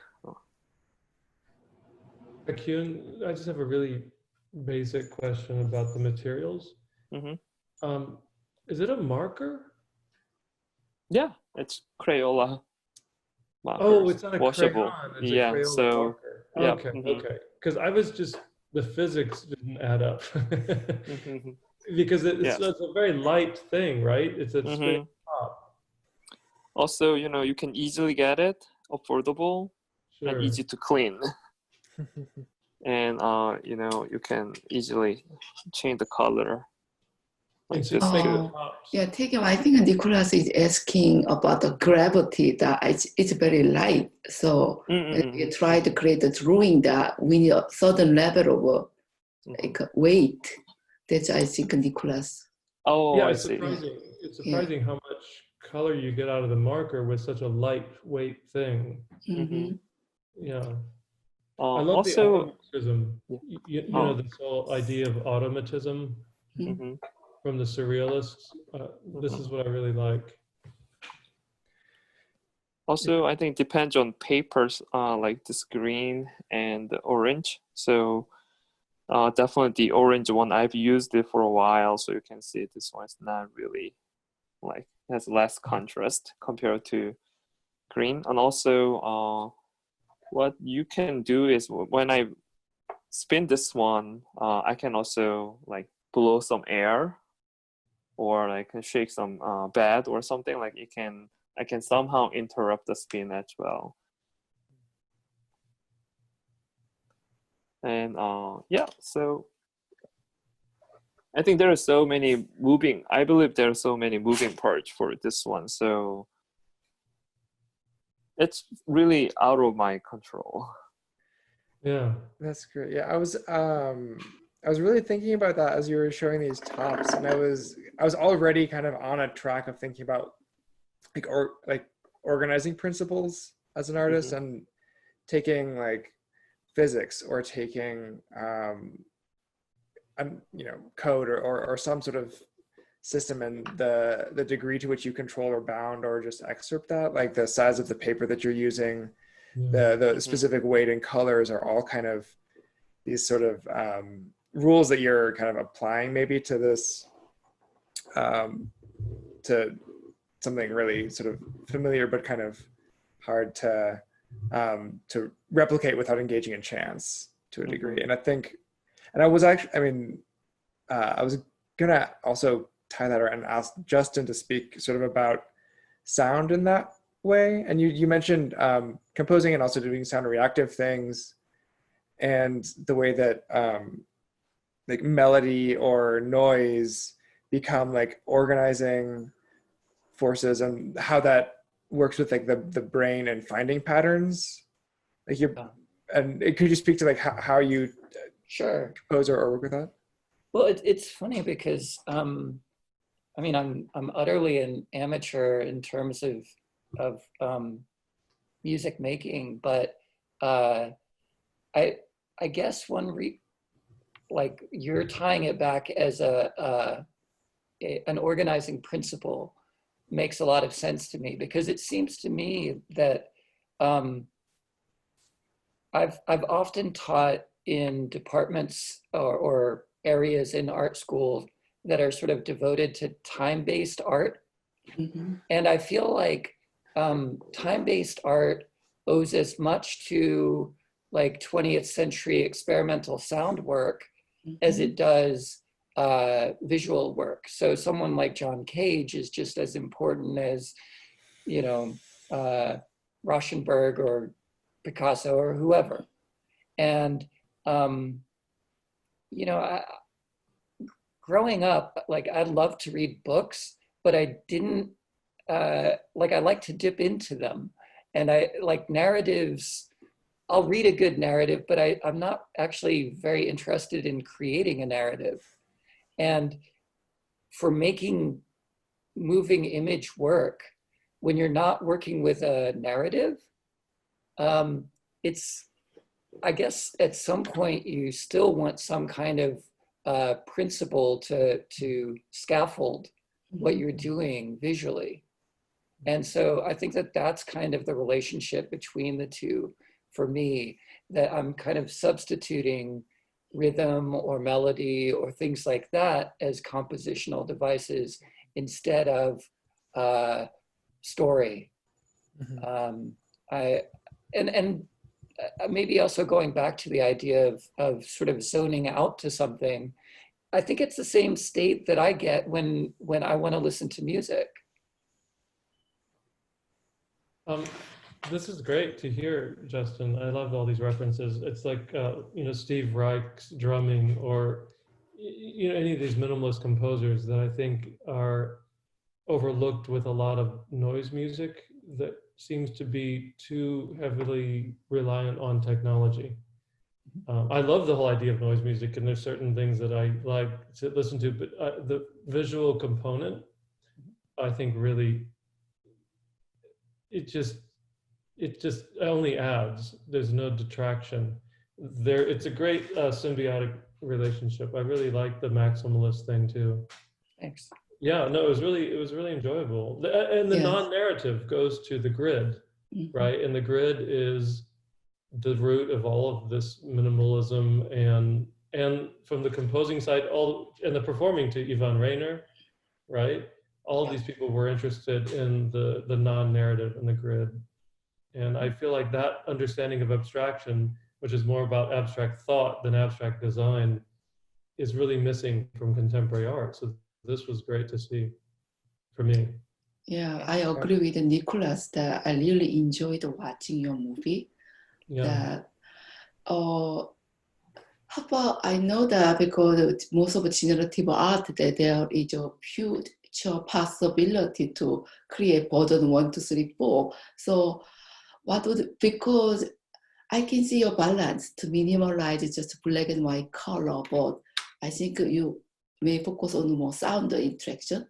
That, for instance, because again, I'm a graphic design professor, that if you try to make the balance visual way more that, have you thought about using, because now you are using font icon. Yeah, so if you try to, rather than the current balance, the visual and the sound, if you try to just make another way into the visual that, for instance, rather than font icon, emoji. But if you use emoji, it's very, very expressive image that the balance would be broken that you are trying to keep. Right. Yeah, I mean, that one of the fun things about a practice where I'm just trying to make a sketch every day is that, you know, eventually I can get around to doing that. I mean, I like how Taekyeom talked about Instagram as, what did you call it? Your something book? Your process book or your process book. Archive. Yeah, and you know, I mean, your sort of your design sensibility and how polished everything is there, like it seems like a cohesive work of art in itself, that sort of book that you're making there.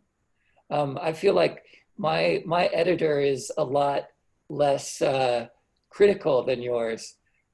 I mean, I just like, I try to do this I'm not really doing it much today, but when like I like to make something and post it every day, and like just kind of while I'm doing it, like simply practice makes everything better just kind of while I'm doing this, and then gradually I also refine those process as well.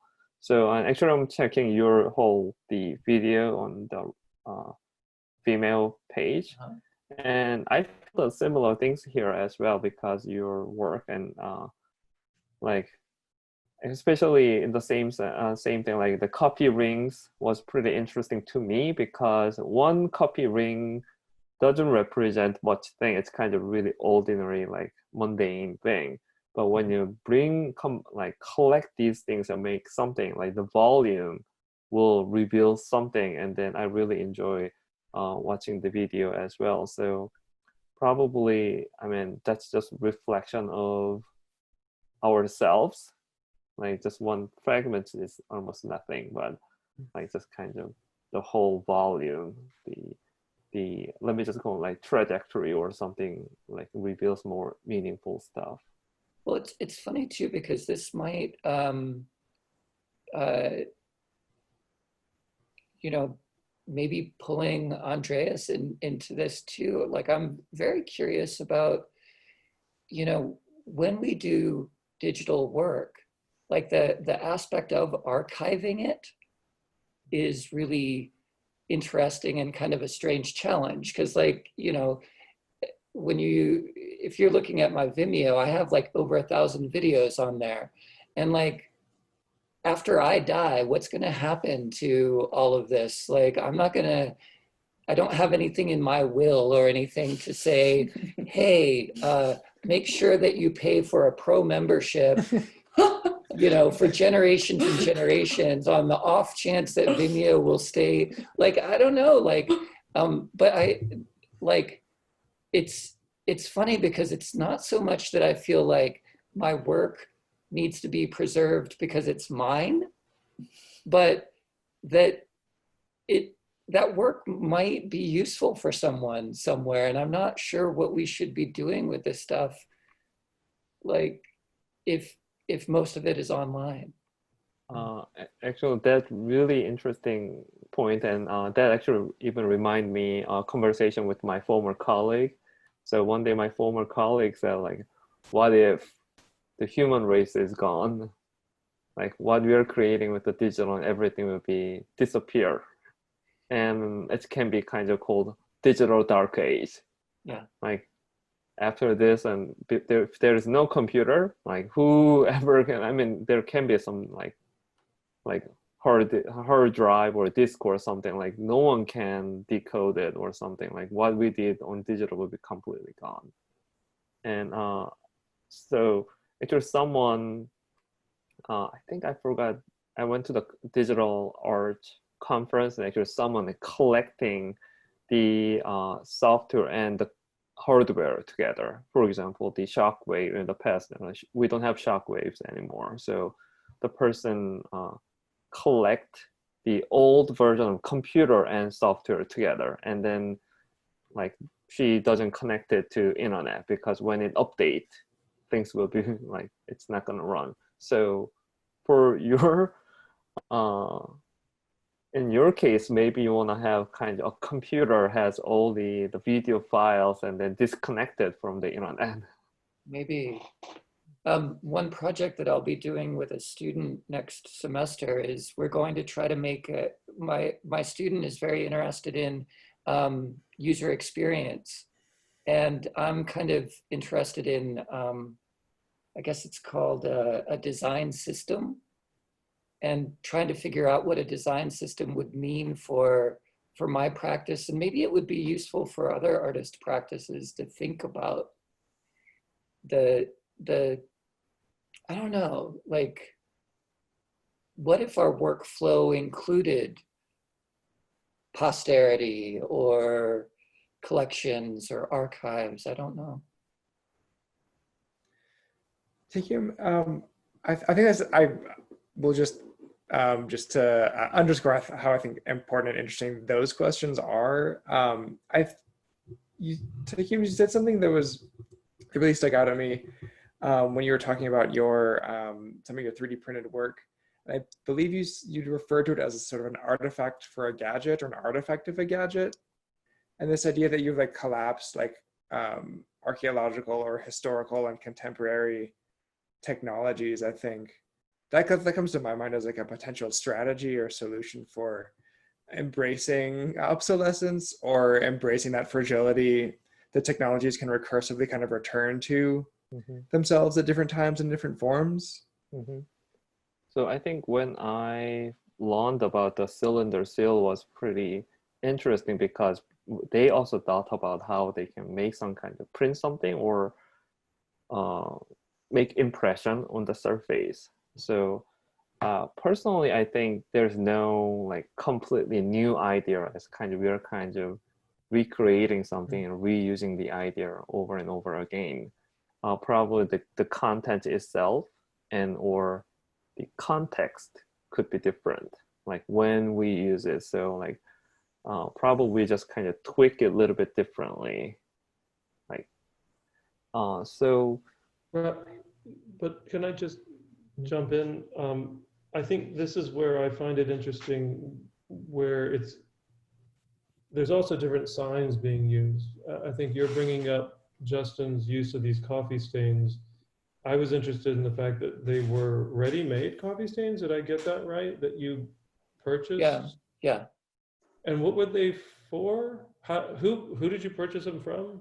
I don't know. It's funny because even this goes back to Instagram. Somehow the Instagram algorithm started giving me commercials for, I think it's called Chalkies. And Chalkies does handmade fonts and things like that. And I was like, I don't know, I've got $30 to throw towards, you know, some folders of stuff. And Lord knows I don't want to design them. And now I have the rights. It designed the coffee stains for you. Yeah. Yeah, it's very ready-made. And the thing that I liked about that so much, and this is what I'm trying, that's why I kind of jumped in, Taekyeom, is that there is another part of context where you have different types of signs, and the coffee stain is an index. So it's something that we all understand it's visceral. It's like, you know, the footprint in the sand, classic index. So it actually reads in a different way. It signifies in a different way than your icons. I mean, literally different, right? Iconography is another sign system. So I think that I like that you showed. I saw the coffee stains on your website the other day when you sent me the link, and it stood out to me then, and it still does. You know, because of that reason, it's this use of the indexical sign that I'm interested in, and I think that's where context changes when you're using different sign systems. Yeah. So it doesn't function as an icon. The index functions differently, right? Are you familiar with this Charles Saunders purse, you know, this whole idea? A little bit. By any Yeah. chance? Just a little bit. Like I think I picked some of that Yeah. up through Deleuze or something. It's Yeah. no, it's an American, Charles Saunders Yeah, Peirce. yeah, yeah, He's I a know. big factor in reading. Yeah, he's a big factor in an artist reading everything from Pollock to um, Mary Kelly, Jasper Johns, a lot of artists. It's a different sign system, and I just thought it stood out. I've not seen it used online like that in a screen situation, the indexical sign. I thought it was an interesting use of it.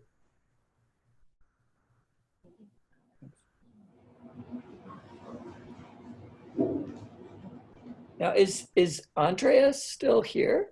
I don't I don't think so. Okay. Because I see his screen, but I don't see anyone there, and I don't want to like. Yeah. Hi. We want to include him. Yeah, I'm Kyungjin.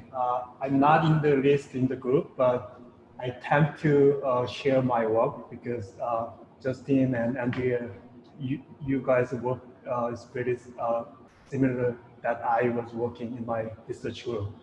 Okay. So let me share. So let me introduce myself first. My name is Kyungjin, and I met Tyler in January in New York. Art therapy, and I'm also an educator, and I leading some research group called Virtual Culture. We have been working on how emerging technology can improve the museum and art experience and for general audience. And I was working with students, and we worked on several areas, including IoT that Andreas mentioned, and AR, VR, and I shared those work in the past conferences, and after I listened to the Andreas work and Justin's work, I attempted to share two works that I worked with my students that is related with some art and music and sound. So let me show one of them first.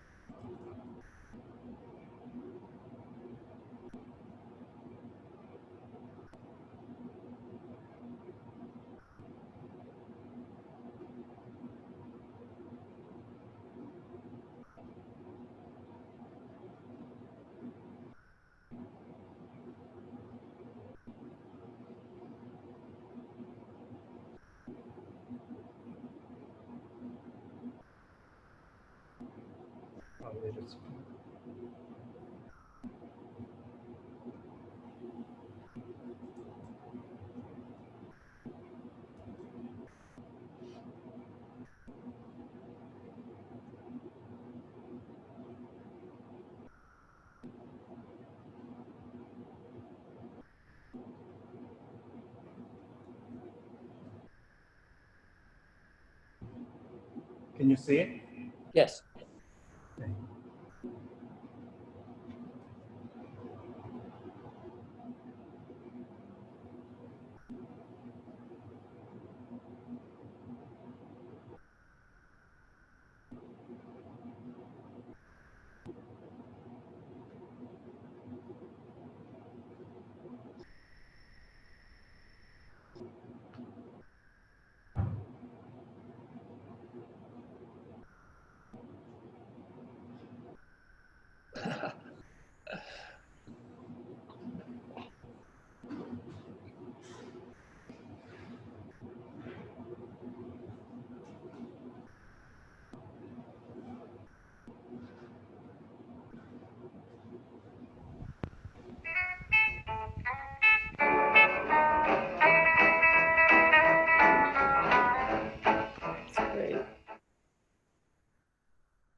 And this is our first work that I've done, and I'll show you another work.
So we started a few years ago to use the AR VR to help audience, and then students interested in creating some artwork and music. But we are all like amateur. We never major in art, music, or study music, but we understand some basic elements, and we have little bit of understanding both art and music. So in the same level. So in our level, we want to make a link between them to understand each other and help each other in both sides. Now, depending on how close you are to a shape in the space, does that change anything in the sound? Yes, that's what we intended to do. one other question in the first project. So I saw that the color changes the height map, and I can see how and then when music comes in, it then adjusts based on signals in the music. Well, it seemed like it was tied to a painting, but does it need to be a painting? Could it be simply anything that the phone was seeing? Yeah, that's what we worked on. So we real-time analyze, basically in the phone. Nowadays, the phone has good capability of processing and quality of a picture. So while they scanning the artwork, they take the picture and then analyze RGB and the height map right away, and then read the values. And in our software, we processing it to magnitude of the height linked to the grayscale, the height map. And then music is from open source API to connect with the country and year. And then we pick those music lists and then showing in the bottom. So user select, and then while music playing, the music volume, the intensity respond to the height, the amount of height. What are you programming with? We worked on Unity and develop more plugin to attach. So are the plugins like in Python or something like that? Yeah, we worked on Python and a little bit of C++. All of those are way beyond me. Processing makes things simple for me. Also, actually the second project remind me of, are you familiar with Zach Lieberman? No. Like open frameworks. I can show the link. He is also doing maybe something similar, but not exactly. But because he's using. Processing is the Java platform based, and open framework is C++ based. Correct. Yeah. So anyway, you can keep talking. Yes. And it's funny because I'm kind of preparing that when I teach next semester, my students may very well it may all be online. And I feel like I might switch from teaching processing to P5.js, which is like the JavaScript version of it. And there's something, that seems like a huge discussion right now in terms of the advantages of each of these sorts of approaches to programming languages. And then, the other thing the other possibility that I thought when I saw your work was that, I could imagine someone programming it using Max MSP, which I like Max as well. And but it's such a different metaphor. It's all, you're plugging in boxes, one thing to another. But it's really useful for also getting people to think about waves, like thinking about oscillation and waves. That is, I don't know, such an amazing thing to sort of geek out to.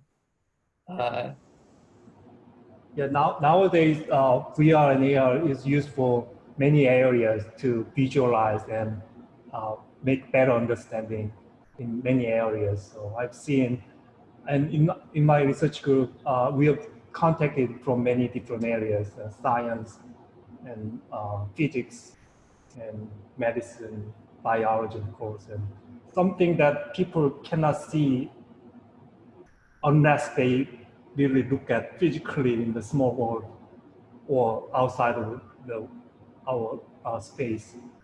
But AR VR can kind of make simulation to better understanding and more realistic. And also some abstract art we are thinking to how to make better understanding of abstract art using AR, VR, and we are doing some current project on that. Yes, yeah, because so my area graphic design that is very applicable that plug into other area. I think your research VR AR definitely is easy to navigate to plug into other research areas that so it's just beyond your project. So what is your core research in your area exactly? Do you understand my question? My core area? Yeah. What is your core of your research? Because it's more applied area, VR and AR. So in your area, so what is your research? Because my area, research is more like make my area more moving forward to the next stage, make more diverse that. So what is your core of your research? Because I missed your introduction part because I have to go to upstairs that. So I'm just wondering what is your core of your research? What we call research in your area? So I'm leading one research group that worked on how the technology can improve the user experience. So this example that I show is the art world and museum, how the technology can improve the museum experience or art experience.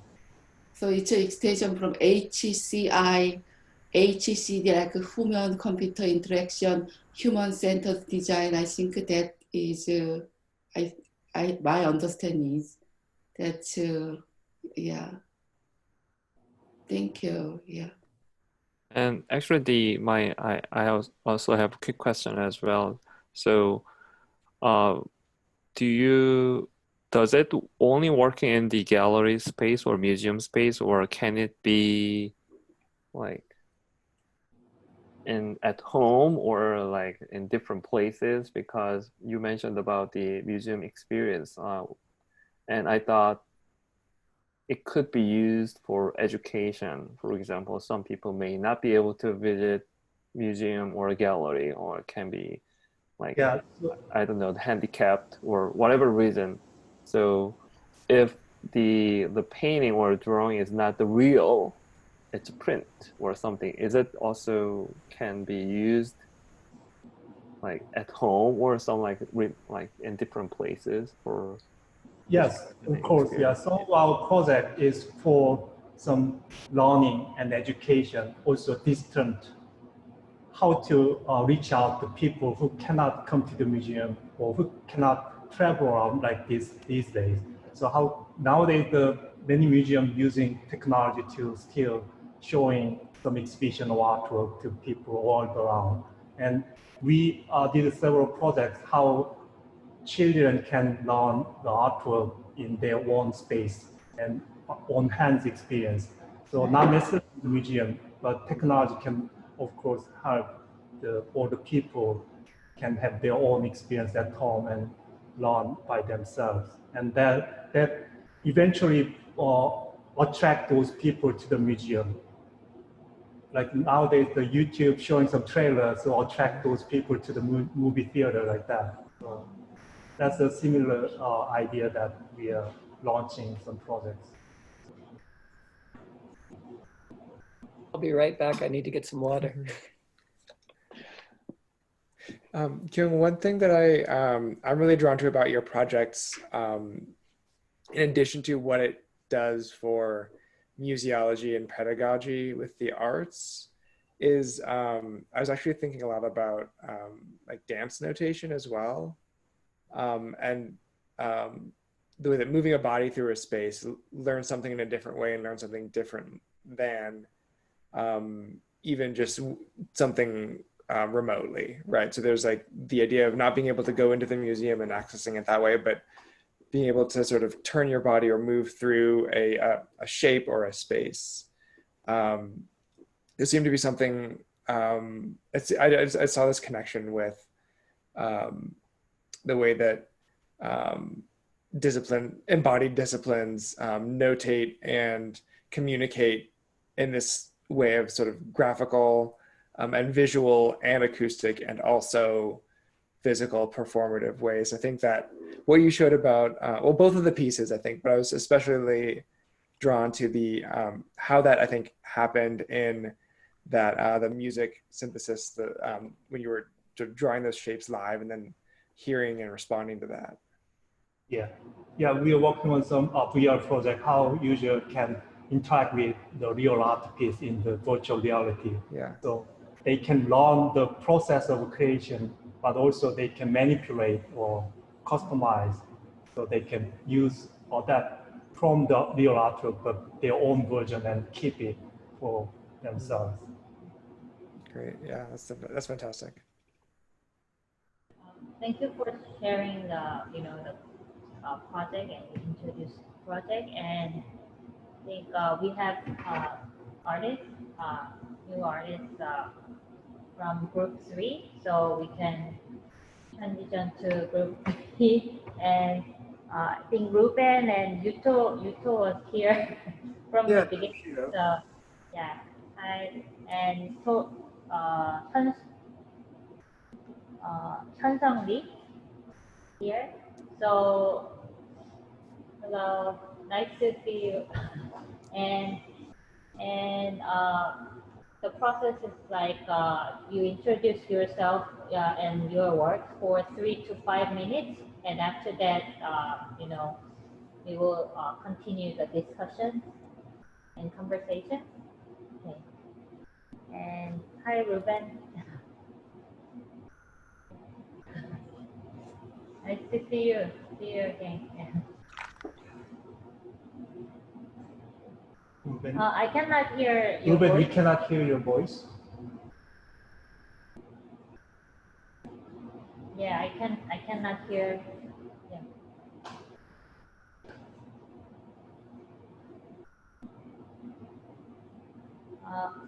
Can you talk? Like, I cannot hear you.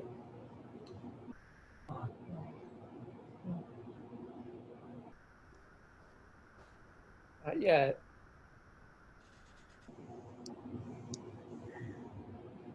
It's only us we cannot hear, or Justin, can you hear? I can't hear him yet. I think you can turn on the mic. He turned on It turned on? Turn on already?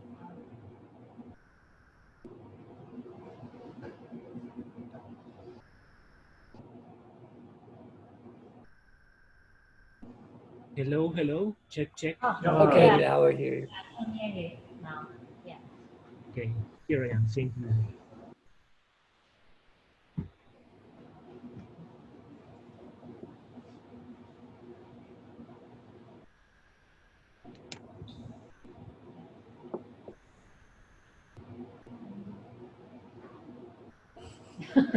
Yeah. Hi. Could you introduce your work like for 3 to 5 minutes? Yeah. Can you hear me? Yeah. Sorry, are you expecting me to start? Yes. Okay, thank you. I didn't know. It's okay. Well, I was expecting some other ones. Well, I'm very happy to be here. Nice meeting you. And I will present to you some of my ongoing works, mainly one of those. Before the takedown, I was mainly working as a theater technician and a designer. And when the pandemic lockdown came, I came back to another practice that I do is writing, and I went back to my research on imagination, and I will send you some links of the recent publications about the topic. And then I came into practice for doing some looking for something that can give understanding of the situation that we were all living through. And it was all the, I think that I can share a window.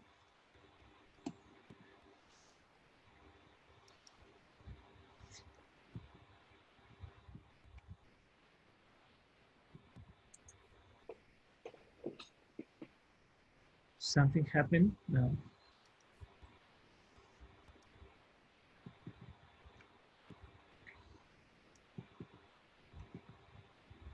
Oh. I didn't know what is happening. I was expecting share screen. Share screen. Yes, we see your Zoom. Your screen might be in a different. I think I need some help for sharing screen. Yes, some basics that I don't. I'm not familiar with this Zoom sharing screen. I thought it was going to be easier. We're looking at your web browser right now. You're watching my web browser. I don't know. Yes. This Zoom screen? Yeah, we see the Zoom screen right now. So yeah, now we see your Vimeo screen. Okay, I'm already sharing my screen. Okay. You are. So I was attracted to this idea that is actually making me think about it. It's this difference between the zero concept and the concept of void. And I was, and I'm not really sure what of those streams were more close now. And I decided to do this research, also from the theory, of course, because it's one of the oldest thoughts of humans, this reflection on void and null. And I went as a digital artist to start making video from the raw structure, the lowest possible data structure. And at the same time, I was finding connections between philosophy, very old philosophy, one of the most the ancient philosophies that can be found are related with these concepts. And so I was trying to make this connection between philosophy and the practice of this different approach to video creation, because finally after some work, I end up with a bunch of ugly and noisy videos trying to make some discourse with this. And okay, let's take a look and maybe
Could you listen to the sound?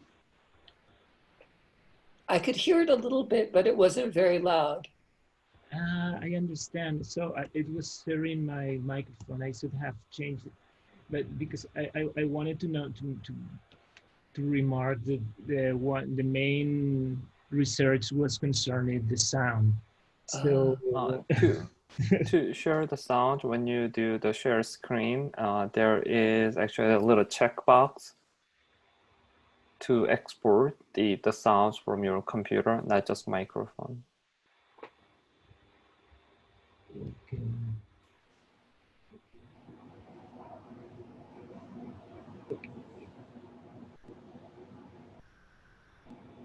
Because I will show you another sound later, but not to assist the video another time.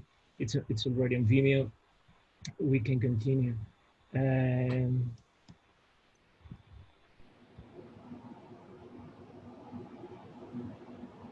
What else? I'm sharing my screen. So this is the other part of the research. I mean, when I explore the concepts in relation with it's like different philosophies from East and West, and from very different times, from as far as I can go. This is about Egyptians, magic. I think because I can feel that I'm very close to alchemy. I'm trying to make something from nothing, or find something like gold from noise, and my experience is that I'm doing that kind of alchemy, trying to make some art that can be physical from the recursive loop of nothing. Okay, I use my tricks as a video artist, because from nothing comes, and void is not, it's out of reach. We cannot really work with void, because void is the absence of everything.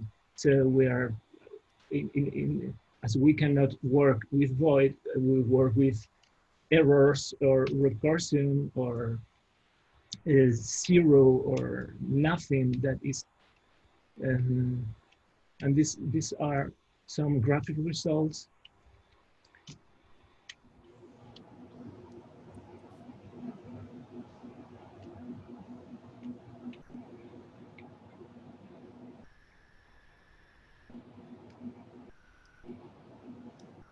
This is Open Frameworks example of a void program that can do anything.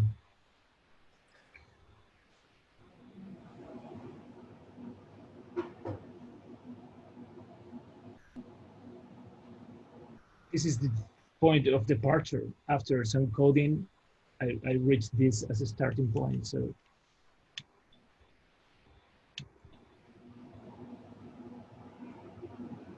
and there are some concepts like this of the feather, the circles of motley feathers of peacocks. These are very old Tantra philosophy. Of course, the void is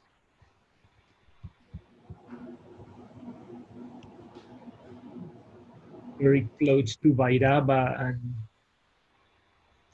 and Dharmic philosophies have not only, and Taoism also. So this is this Wu way. So this is mainly what I am doing lately. I'm waiting for the theaters to reopen and have back my work, my job, and as an artist and researcher, and in this void experience, trying to continue together with philosophy of the imagination and the philosophy itself, and art practice. And the last thing I wanted to share is, as a musician, the role the virus, okay.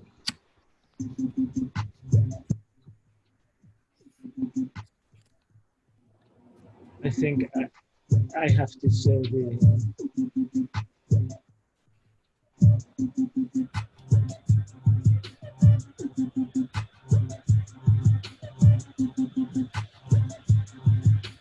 it doesn't matter. I can hear you. Yeah, yeah, you can hear me. I was just making this sound for this pandemic. Other people are also. This is from a friend of mine that told me as a musician to make this music retro that is connected with the other Bairaba mix that we didn't listen to, but that's okay. I think it's enough just for my time. I'm really wishing to listen to you and get into discussion. Thank you for sharing. Thank you, and let's move on to Yuto Hasebe. Yeah, I'm Yuto Hasebe. So we'll be discussing everyone's work after all of the presentations. Yeah. Can I start? Yeah. So hello, I'm Yuto, come from Japan. So this week it's not good weather every day in Japan. We have rainy season. So we avoid going out also. It's because of the influence of COVID-19. So thank you for inviting me to join in this meeting. So I have participated in the New Media Art Conference 2 years ago. So this time I'm having a 5 minutes presentation. I want to talk about my practice for musical instruments.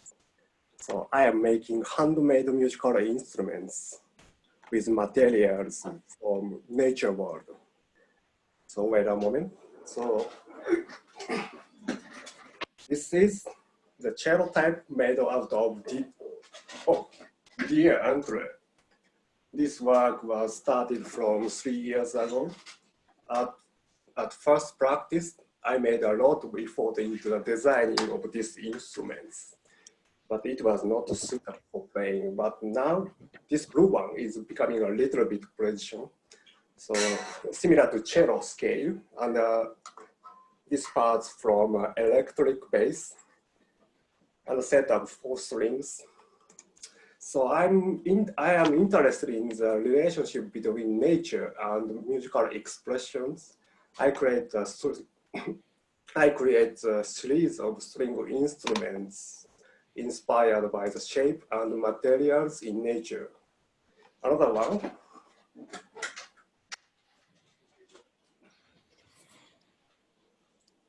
This is my first practice. I create also, this is string instruments. This is a tree guitar. It has a branching structure. At first glance, the string length is random, not similar to a general electric guitar, but this string was set up according to this branching natural shape. I made a performance with these instruments along with environmental sounds in the forest or outside. And again, this recent artwork is deer calling is also string instruments. This deer antler was given to me by a local hunter who living in rural area. So also performance was shown several art festivals held in countryside where deer living in was a former hunting place at abroad. About one environmental problem in Japan, the beast harm by wild deer is one of the topics. They eat crops, fallen leaves, and all anything in the forest. These all things are in danger of breaking the natural ecosystem. Now the number of wild deer are increasing.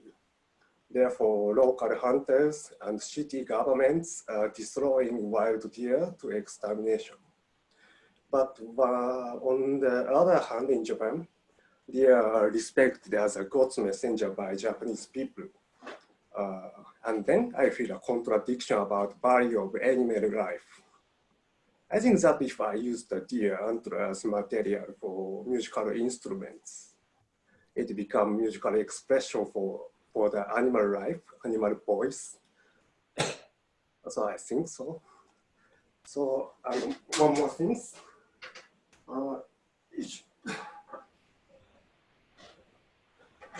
This is not completed, making in progress.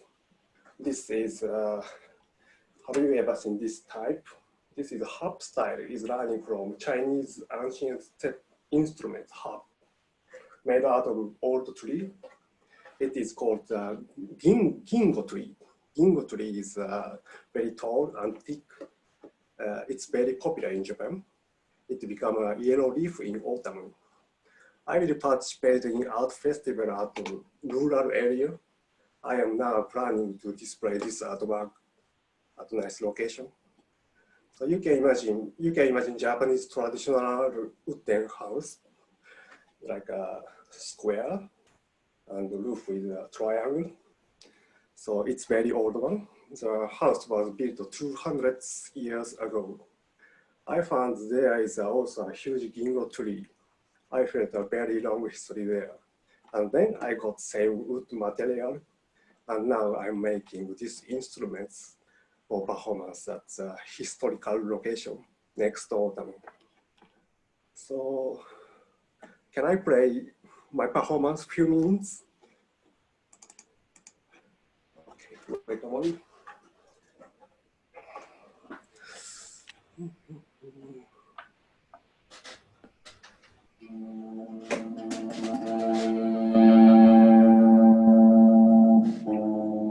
Can you hear my sound? Yes. Oh, thank you. Now it's 6 p.m. in Japan. I cannot make a loud sound, but I want to try.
Thank you so much.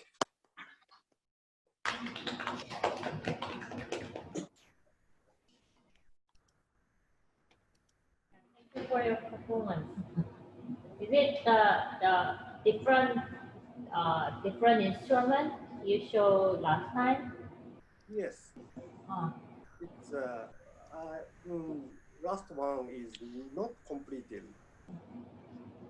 So I mean, this blue one, I think Leejin so a yellow one. But this instrument, so I changed the scale of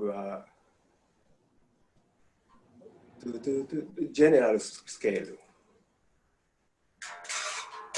This is precision one.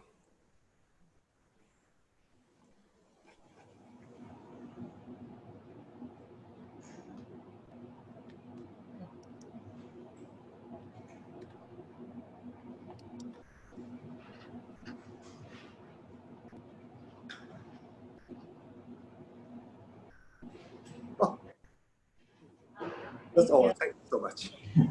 Thank you. Yeah. And let's move on to Hyunseung, and we'll open discussions and conversation. Yeah.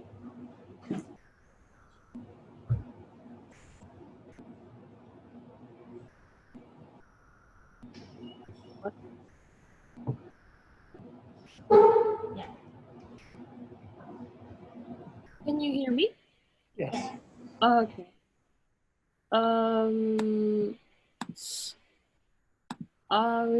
I will show you some of my work.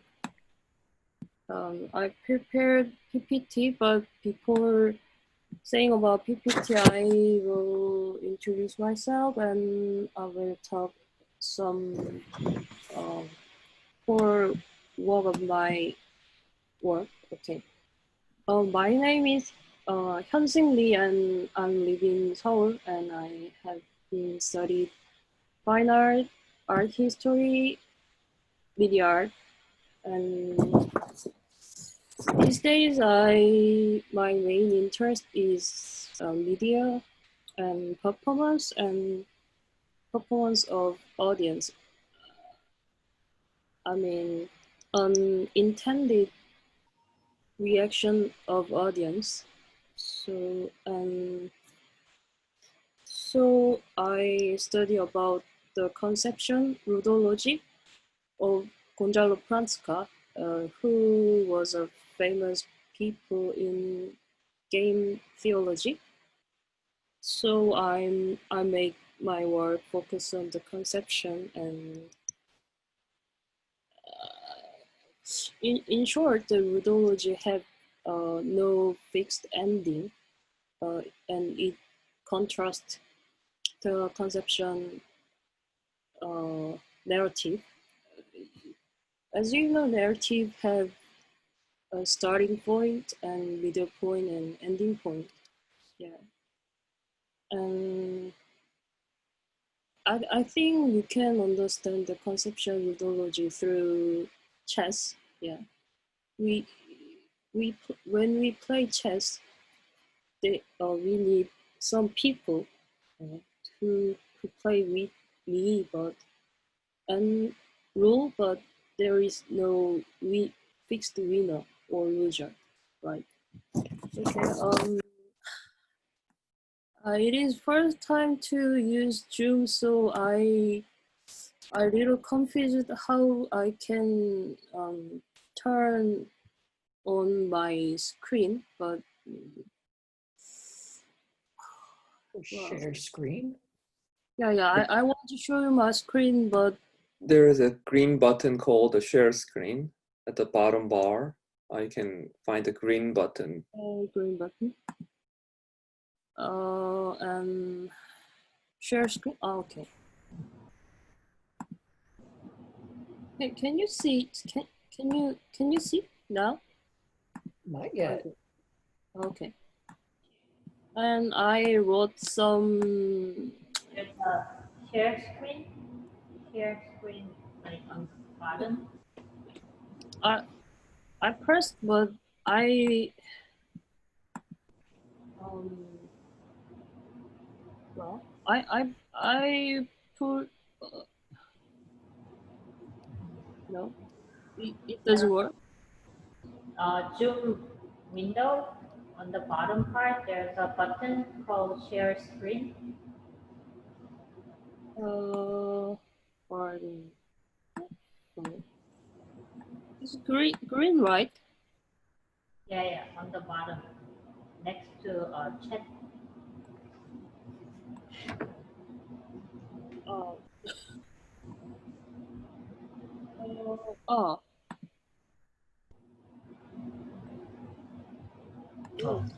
Oh, great. Yeah.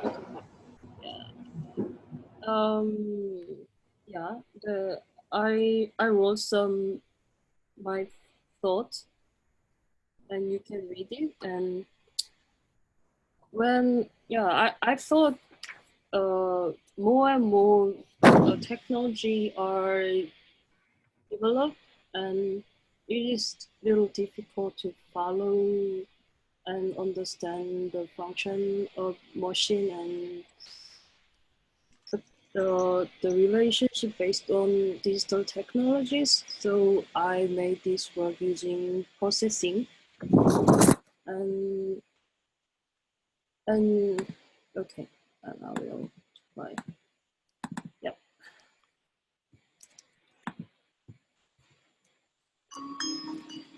And I can type. No, oh, okay.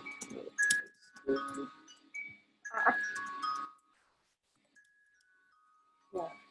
You can name the relationship what you thought like this. Twitter, and then when I put on my mouse on the screen, you can see some text like this, and then it connected lines between original relationship and another line, so you can make another relationship like this. Yeah. And the core relationship would be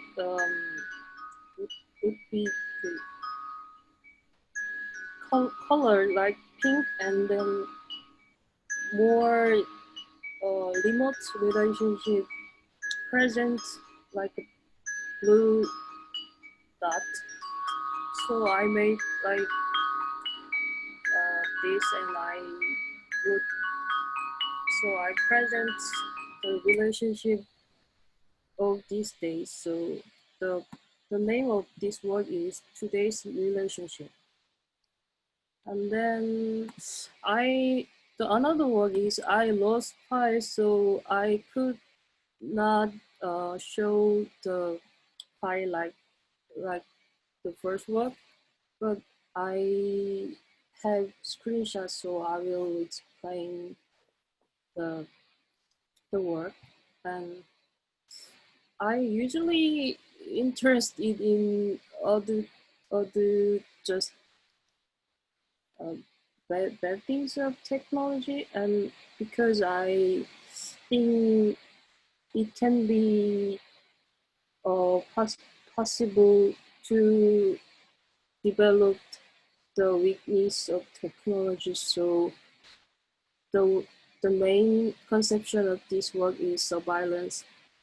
We always surveillance being monitored by CCTV, especially airport, convenience store, and so on. So I wanted to express that situation we present.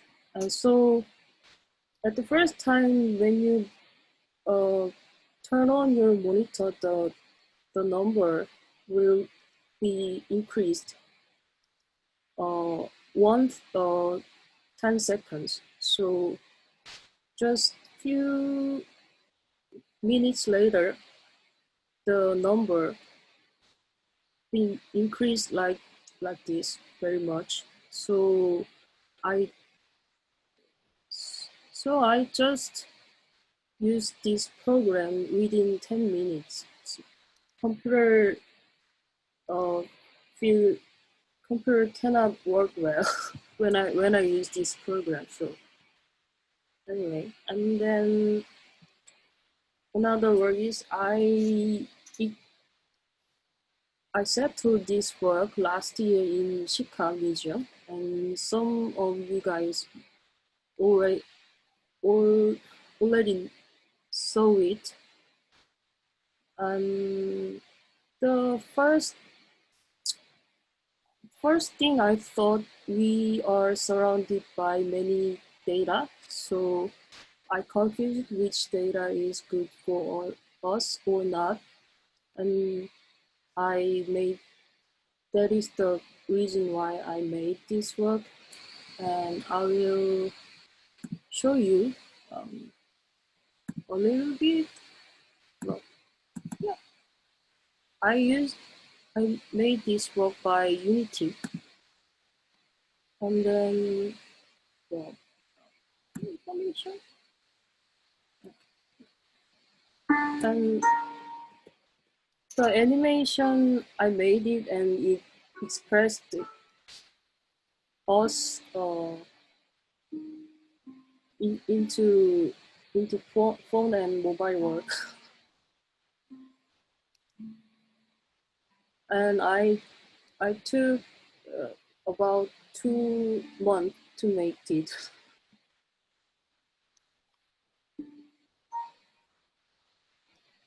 Yep. Yep.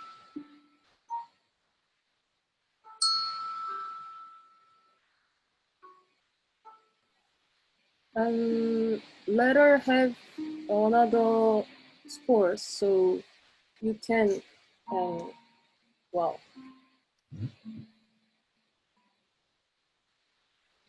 And I made the code, and I show you. I show my face on the a letter on my face like this.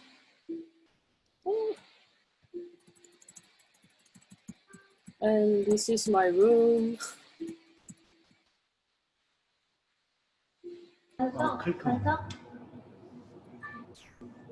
Are you showing the game or work? Because what we are seeing is a presentation file. We are looking only at your presentation file now. Sorry? We are looking at your presentation file now, so we are wondering, you are trying to show some video file? Oh, okay. Oh. This is the one of ending of this game. You have to click new share and then choose the video file you want to show. Ah, okay. To share button, like green button on the bottom. We can see now that. We can see it. Yeah. Oh, sorry.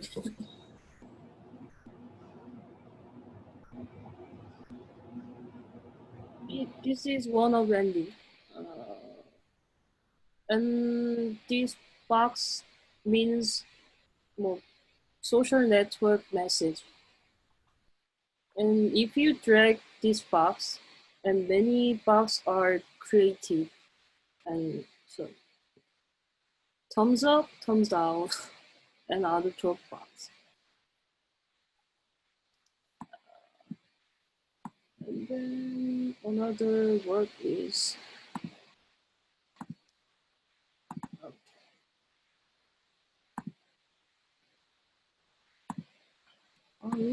it is not easy,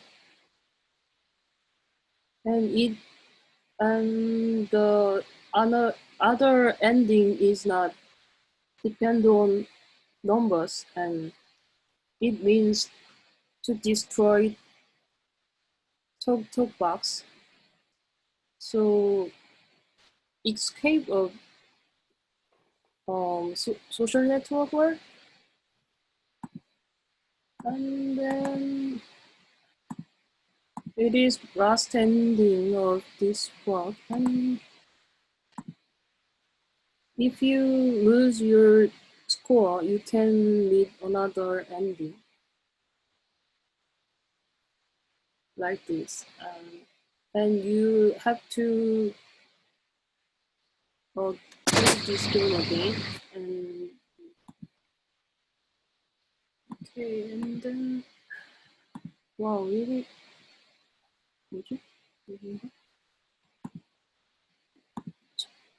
아, 이건데? 잠깐. Oh, what? 아, 어디 가져갔지? 아. And this is another work I made, and I I interested in what is the essence of our digital technology and digital society. So I made this work, and the first meter, and you can see the starting time, and this time means the Earth time before we was born. And then I'm not sure you can see these letters. So the photos quality is not good, but the first screen, and then first screen, I put the number of the Earth size. Maybe it was centimeter, yeah. And then I think the second meter is main work, and I used Python, and as you know, Python can collect data, and then I add another code. Just one code was worked, but I add YouTube and Facebook and add dots. And the second meter is I think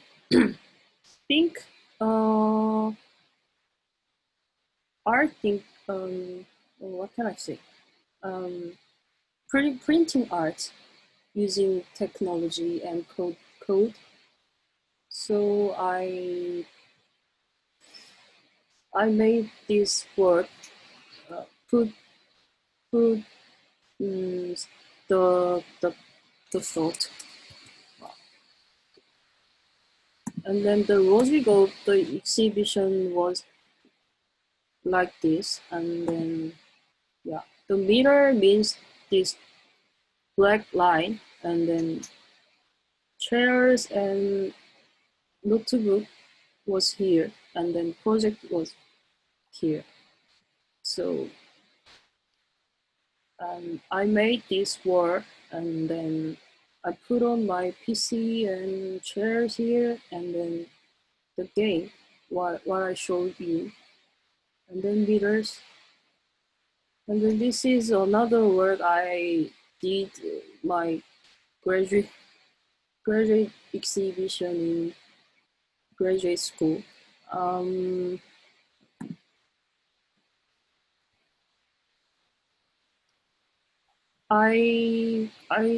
I'm interested in to show and reaction of audience, so the main character is audience instead of me. And it was taste with a picture, and then I also used MedMatPark, the program what we can show video passat and so on. And this is Kinect sensor what I have. And I will show you short video of this, because to show this work I need large space, but I'm staying home, so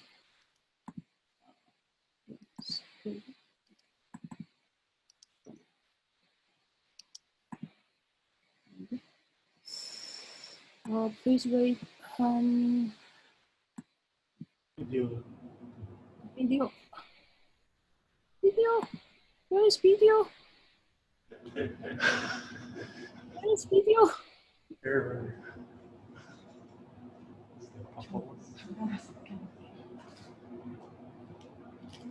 Okay. Oh, okay.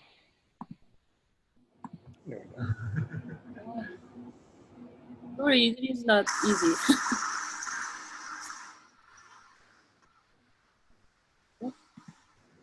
잠깐만. 이거 아닌데? Can you see? Yes. Okay.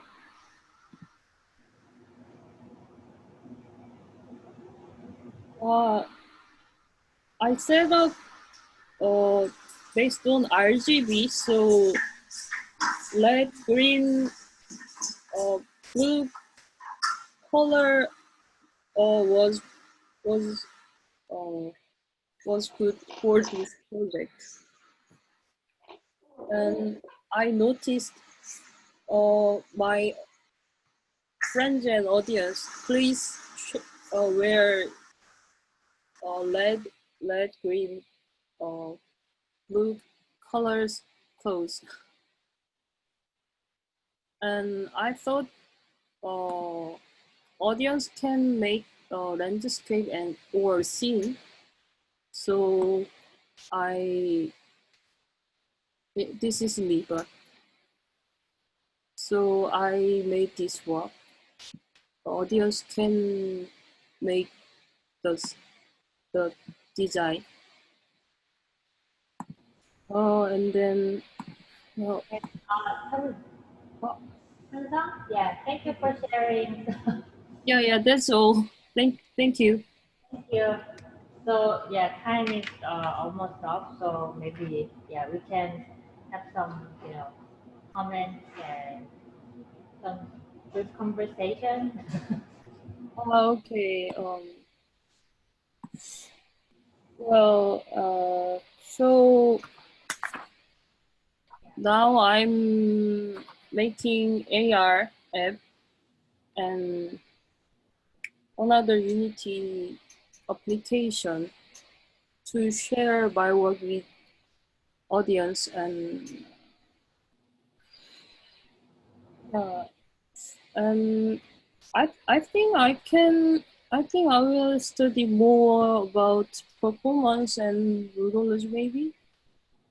And well,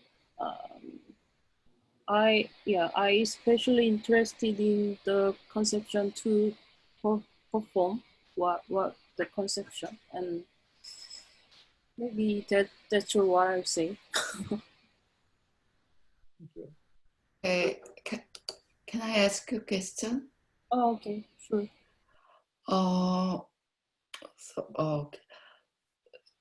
Do you know Chan Hee Choi? Have you heard about Chan Hee Choi?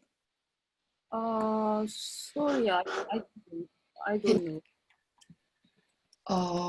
Chan Hee Choi was my student at School of Art in Chicago a few years ago. She is originally from South Korea. She received the MFA in fiber art. Well, I mean, anyway, the way you would go that I think now she is pursuing a PhD degree at the University of Washington in Seattle. That she is such a great interdisciplinary game artist that I want to speak. The reason I'm waiting for final to just see your partner, I mean, I really want to hope to share this information with you, that I'm gonna just share this link, that if you go to this website, that I think your possible future direction from where you are now is interdisciplinary. That rather than just focusing on the technology, AR, VR, you have to think about your concept strongly. That if you love, because also Chani was a visiting artist in the art department at the University of Wisconsin-Madison, where I'm working now, that if you see her work there, I think you would be definitely inspired, because I really like your way that you use Korean character. I think your beginning of your future project, rather than focusing on virtual reality, augmented reality, You have to start from your own content. You have you are born and educated in South Korea, so if you try to dig into your culture, you have been influenced. I think that would be a beginning. Also, Chinese chair is working with the history of East Asian. That I think you have to check out this website that I really want to share with you. Yeah. Thank you. Yeah. I will see. Yeah.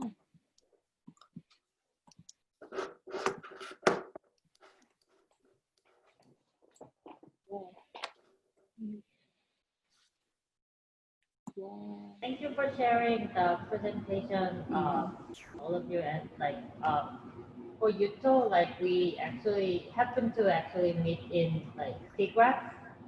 When I visited Tokyo, it was last year. 2 years. 2 years ago. And then I just bumped into him in the exhibition space. He was actually showing his work. He was playing performance. Yeah. Wow. Yeah. Yeah. Yeah, it's a small world.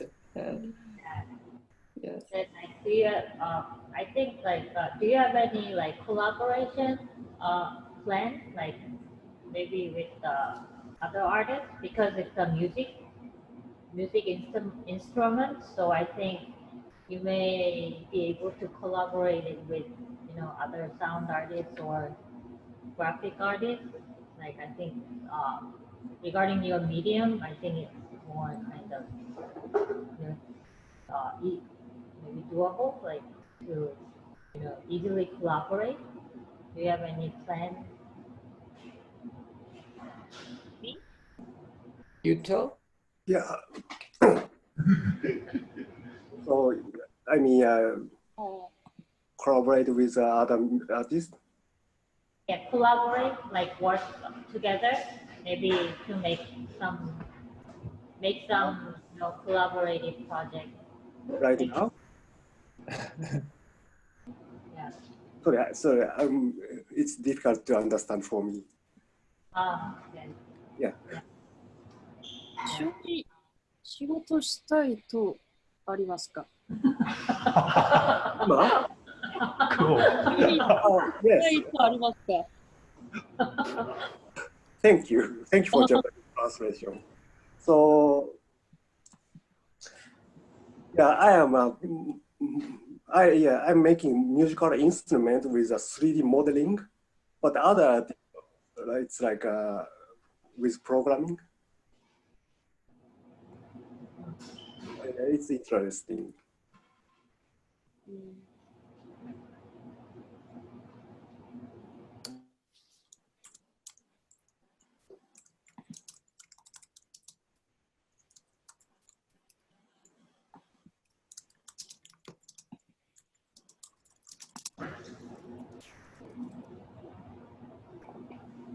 Any comments?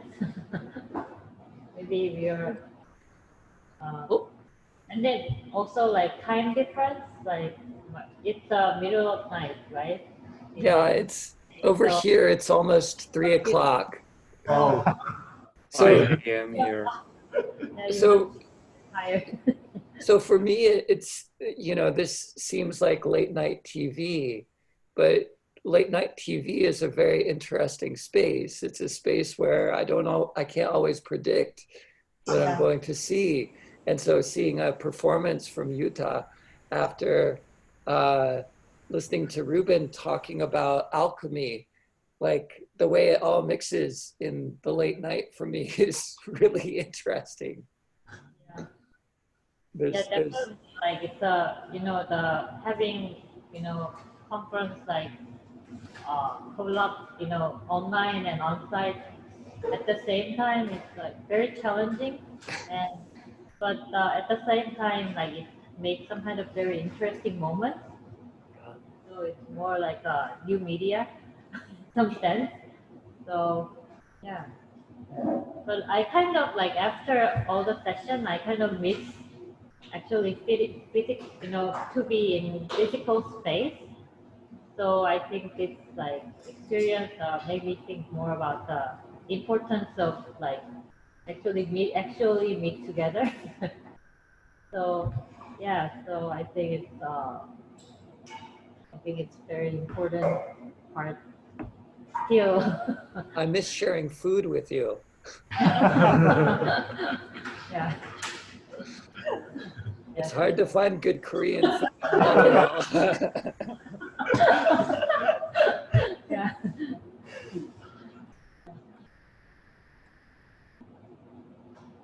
Wow. Yeah. I think yeah, she's talking like Yeohyun is talking. Yeah, because I'm really sorry because my time zone is it's almost 5 a.m. So Justin you are still in midnight. I'm almost in the morning then. Anyway, yeah, I have to leave right now. Thank you so much, every job to make this happen. That I hope that we would keep in touch. That yeah, thank you so I much. hope to see you in person. You know, after all this crazy situation.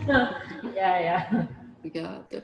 Yeah, so yeah, I hope that we will keep in touch. That thank you so much, and great to see all.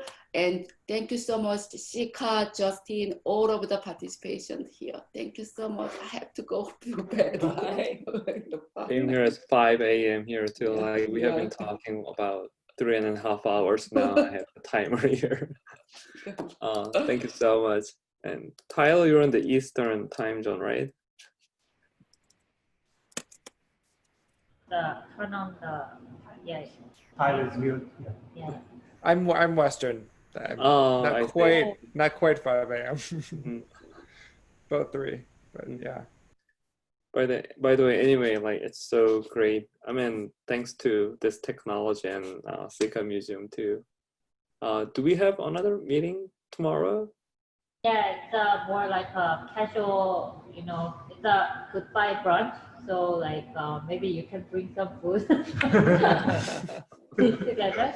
So yeah, and then we can at least share the moment that we are eating. So yeah. bring your own food, and then we can see each other while we are eating. So. Now, before I head out, I did have a question for Rubén. Yeah. So Rubén, watching your work reminded me of a lot of work that I've seen in Chicago. Yeah, that's it. Yeah, there was a glitch festival years ago, and you know, I think that your framing of glitch in terms of alchemy is a really great approach. Thank you. Of course, glitch, noise, these things have been doing for a long time in many artists. So it's a kind of challenging getting into something that you know that have a long tradition, like noise art. But this, I'm more concerned with the philosophical part, as this kind of connections between nothingness, emptiness, and the process of transforming related with alchemy. And of course that it's the same part of research and philosophy of imagination that maybe gets more clear when you take it to an empty space where you can just take away all things that can be distracting, and you get into a blank video source, and you start looping from there, looking for something to amplify what is there. It's impossible to be nothing. There must be something, because void is not possible for us. So let's get into it, look for it, amplify it, distort it. You're writing on your website? Not in my website. Really, I don't have so much time to keep a website. Okay. It's really challenging, I think, for not only myself, but for many artists to keep track of all of the things that I've been doing and keep doing at the same time. And But it's a long process because it takes long to write and it takes longer to publish. and not only takes time, it also takes luck and opportunity for finding a place for publishing about philosophy of performance, of philosophy of imagination. It's not that easy, but it's the way to reach to the proper readers, those who can be interested in this kind of topics. So I've found in the performance philosophy branch that is a kind of field that is being nicely developed for some researchers and scholars, and I have found there a place for placing my imagination philosophy approach. And so my writing is more like a scholar, trying to keep on with that kind of writing.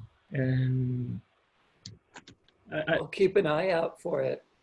I will share a Brazilian journal that is making very nice publishing. I can check. Maybe I have it here.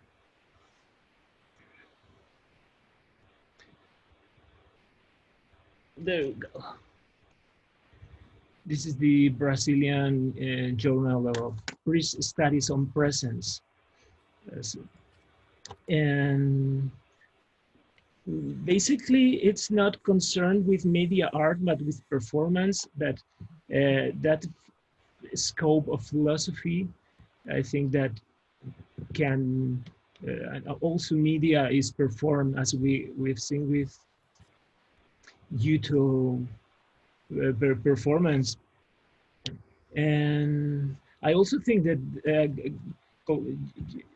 Yuto should be more collaborative. Will be more. It's nice for musicians to get together. So I find it. So the first when I heard you playing, it was like feeling to join to the jam.